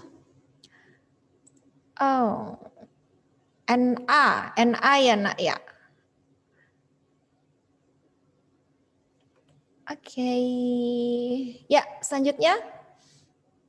Yang nomor 2. Oke, siapa? Natania, Angelika, silakan nak. AU tadi itu emas. Oke, ya ada lagi?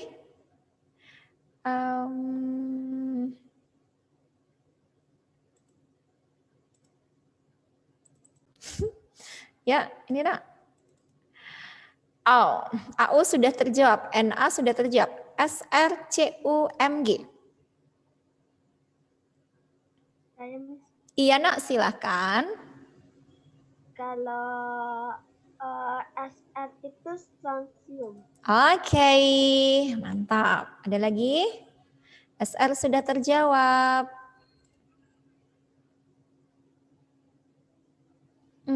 Yang belum terjawab. MG. Ada yang menjawab, sorry, di kolom chat. Magnesium, Miss. Oke, L. Luar biasa. Baik, selanjutnya. Masih kuis untuk mengingat-ingat kembali. Tuliskan lambang unsur dari unsur non-logam berikut ini. Karbon, nitrogen, iodium, klor, argon. Oke, siapakah yang sudah mengetikkan di kolom chat? Tiffany, nitrogen, sorry. Natania, nitrogen N. Yap, ada lagi?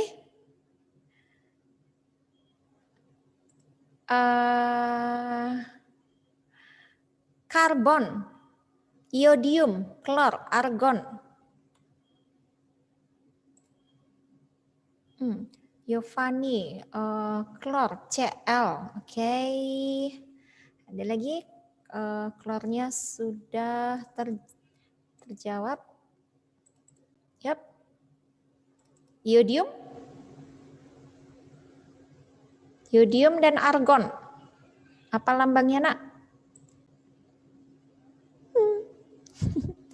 Iodium, argon, L menjawab argon, AR. Oke. Iodium, satu lagi. Iodium. Apakah lambangnya? Halo. Oh, Yovani. Iya. Oke, terima kasih. Luar biasa anak-anakku. Baik, kita lanjutkan untuk senyawa. Ya. Seperti yang sudah kita bahas tadi bersama-sama ya anak-anak. Oh, sebentar. Satunggal itu terdiri atas unsur dan senyawa. Untuk unsur sudah kita bahas ya. Kalian sudah tahu unsur logam, non-logam, dan semi-logam. Kemudian sekarang kita lihat tentang senyawa. Senyawa. Oke. Senyawa adalah satunggal dapat diuraikan secara kimiawi, tersusun atas 2 atau lebih unsur yang berbeda. Nah, perhatikan. Kalau molekul unsur, dia itu berikatan dengan unsur yang sejenis, yang sama ya. Sedangkan kalau senyawa, dia tersusun atas 2 atau lebih unsur yang berbeda. Oke, perbandingan massa materi penyusunnya tetap. Ini mengenai senyawa, tersusun atas 2 atau lebih unsur yang berbeda. Baik, kita perhatikan. Ini mengenai contoh senyawa, tabel mengenai contoh senyawa. Ini beberapa senyawa ya anak-anak, beberapa senyawa. Ada 6 di sini. Amonia, gula pasir, urea, air, garam dapur, dan karbon dioksida. Untuk amonia, unsur penyusunnya adalah nitrogen dan hidrogen. Nah, tadi untuk pengertian senyawa, senyawa itu adalah satunggal dapat diuraikan secara kimiawi tersusun atas 2 atau lebih unsur yang berbeda. Nah, amonia ini tersusun atas 2 unsur yang berbeda, yaitu unsur nitrogen dan unsur hidrogen. Bisa dipahami ya? Nah, kalau kalian mau lihat lambangnya, ya, nitrogen N, hidrogen H, kemudian atom penyusunnya terdiri atas 1 atom N dan 3 atom H, sehingga dapat ditulis NH3. Artinya penyusunnya 1 atom N dan 3 atom H. Jadi kalau kalian menuliskan untuk lambang senyawanya, ya, untuk amonia bisa dituliskan NH3. Ya, amonia NH3. NH3 itu apa ya? Oh, ternyata NH itu amonia, NH3 itu amonia. Ya, unsur penyusun amonia adalah nitrogen dan hidrogen. Kemudian gula pasir. Nah, ini sambil diingat-ingat, gula pasir ini kan sering kalian temui di dapur ya. Di rumah kalian masing-masing, di lingkungan sekitar kita, kita temukan gula pasir. Gula pasir ini dibutuhkan pada saat kita memerlukan minuman atau makanan yang manis. Ya, ditambahkan gula pasir. Membuat teh supaya rasanya manis, ditambahkan gula pasir. Nah, ternyata gula pasir ini adalah senyawa. Senyawa yang kita temukan dalam kehidupan kita sehari-hari. Nah, gula pasir ini tersusun atas 3 unsur yang berbeda, yaitu unsur karbon, unsur hidrogen, dan oksigen. Nah, atom penyusunnya 12 atom C, 22 atom hidrogen, 12 atom karbon, 22 atom hidrogen, 11 atom oksigen. Jadi bisa ditulis C12H22O11. Itu adalah senyawa gula pasir. Oke, kita lanjutkan ya. Senyawa urea. Urea ini Bisa juga digunakan sebagai pupuk ya. Nah, unsur penyusunnya adalah karbon, oksigen, nitrogen, dan hidrogen. Nah, ini terdiri atas 4 unsur. Unsur penyusunnya ada 4, yaitu karbon, oksigen, nitrogen, dan hidrogen.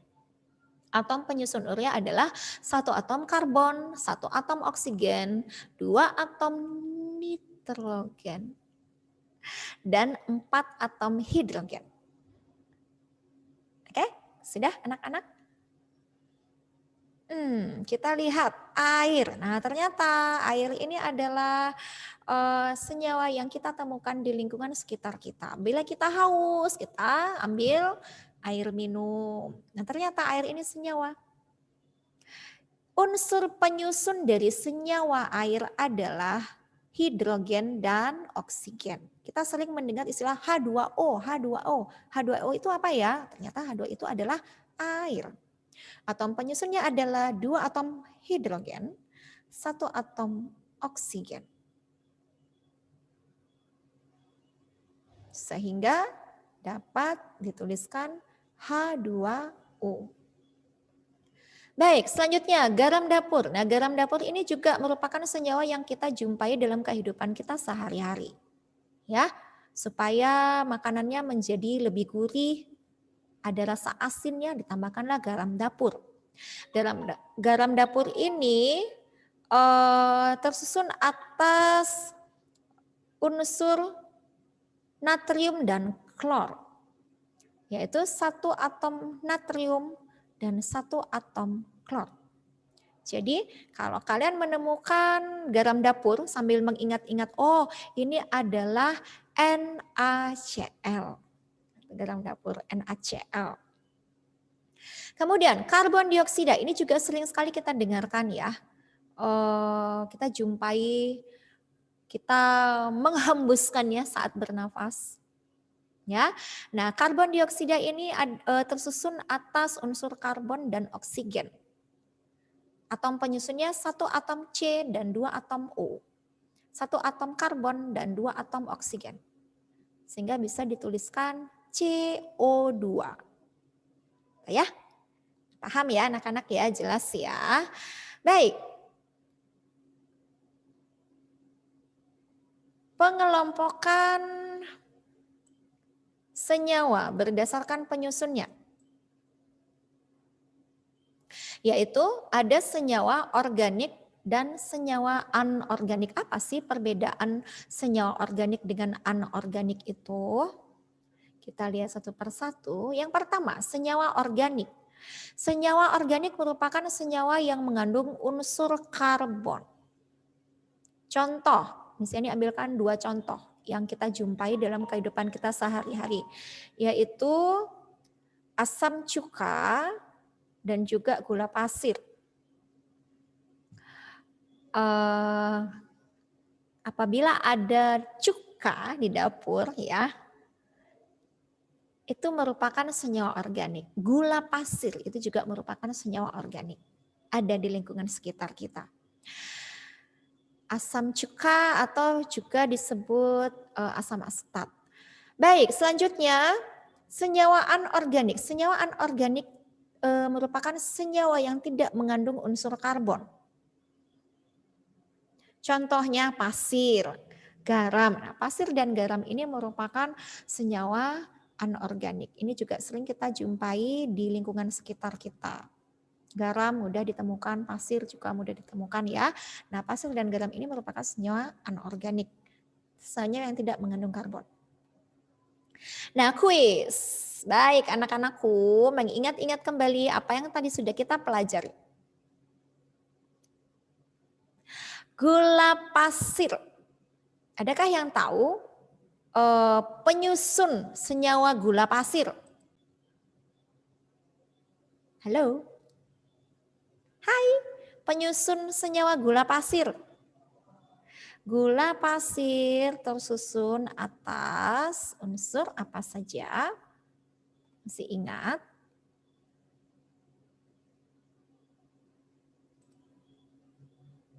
Halo? Sudah lupa? Oke. Saya, Miss. Iya, Nak, silahkan Yovani. Gula pasir nama unsur penyusunnya ya, Miss? Karbon, hidrogen, dan oksigen. Karbon, hidrogen, dan oksigen. Iya, terima kasih Yovani, luar biasa. Selanjutnya, unsur penyusun garam. Garam dapur. Halo, ya El, silahkan El. NaCl. NaCl, luar biasa. Terima kasih El. Baik anak-anakku, apakah ada pertanyaan? Tidak ada? Oke, kalau tidak ada pertanyaan, Miss Yani harapkan kalian bisa memahaminya. Oke, terima kasih Kathleen dan Yovani dan juga anak-anakku semuanya. Apabila kalian memerlukan materi hari ini, PowerPoint materi hari ini, nanti kalian bisa lihat di Moodle ya anak-anak ya, bisa dilihat langsung di Moodle ya. Baik, hari ini Miss Yani akhiri ya, Miss Yani akhiri, kita akan tutup di dalam doa. Mari kita berdoa. Tuhan, terima kasih buat segala kebaikan-Mu di dalam kehidupan kami. Terima kasih karena Tuhan sudah menuntun setiap langkah-langkah kami.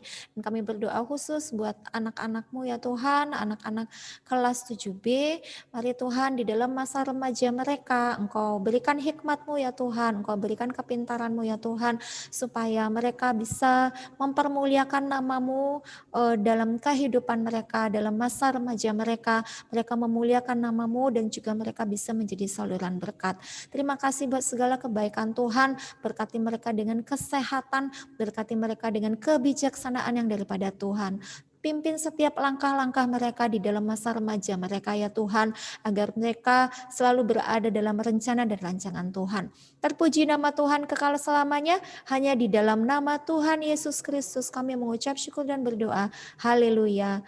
Amin. Terima kasih anak-anakku. Sampai bertemu di pertemuan berikutnya ya di hari Jumat ya. Miss Yani harapkan kalian selalu menjaga kesehatan dan selalu semangat. Sampai jumpa. God bless you. Bye-bye. Bye-bye.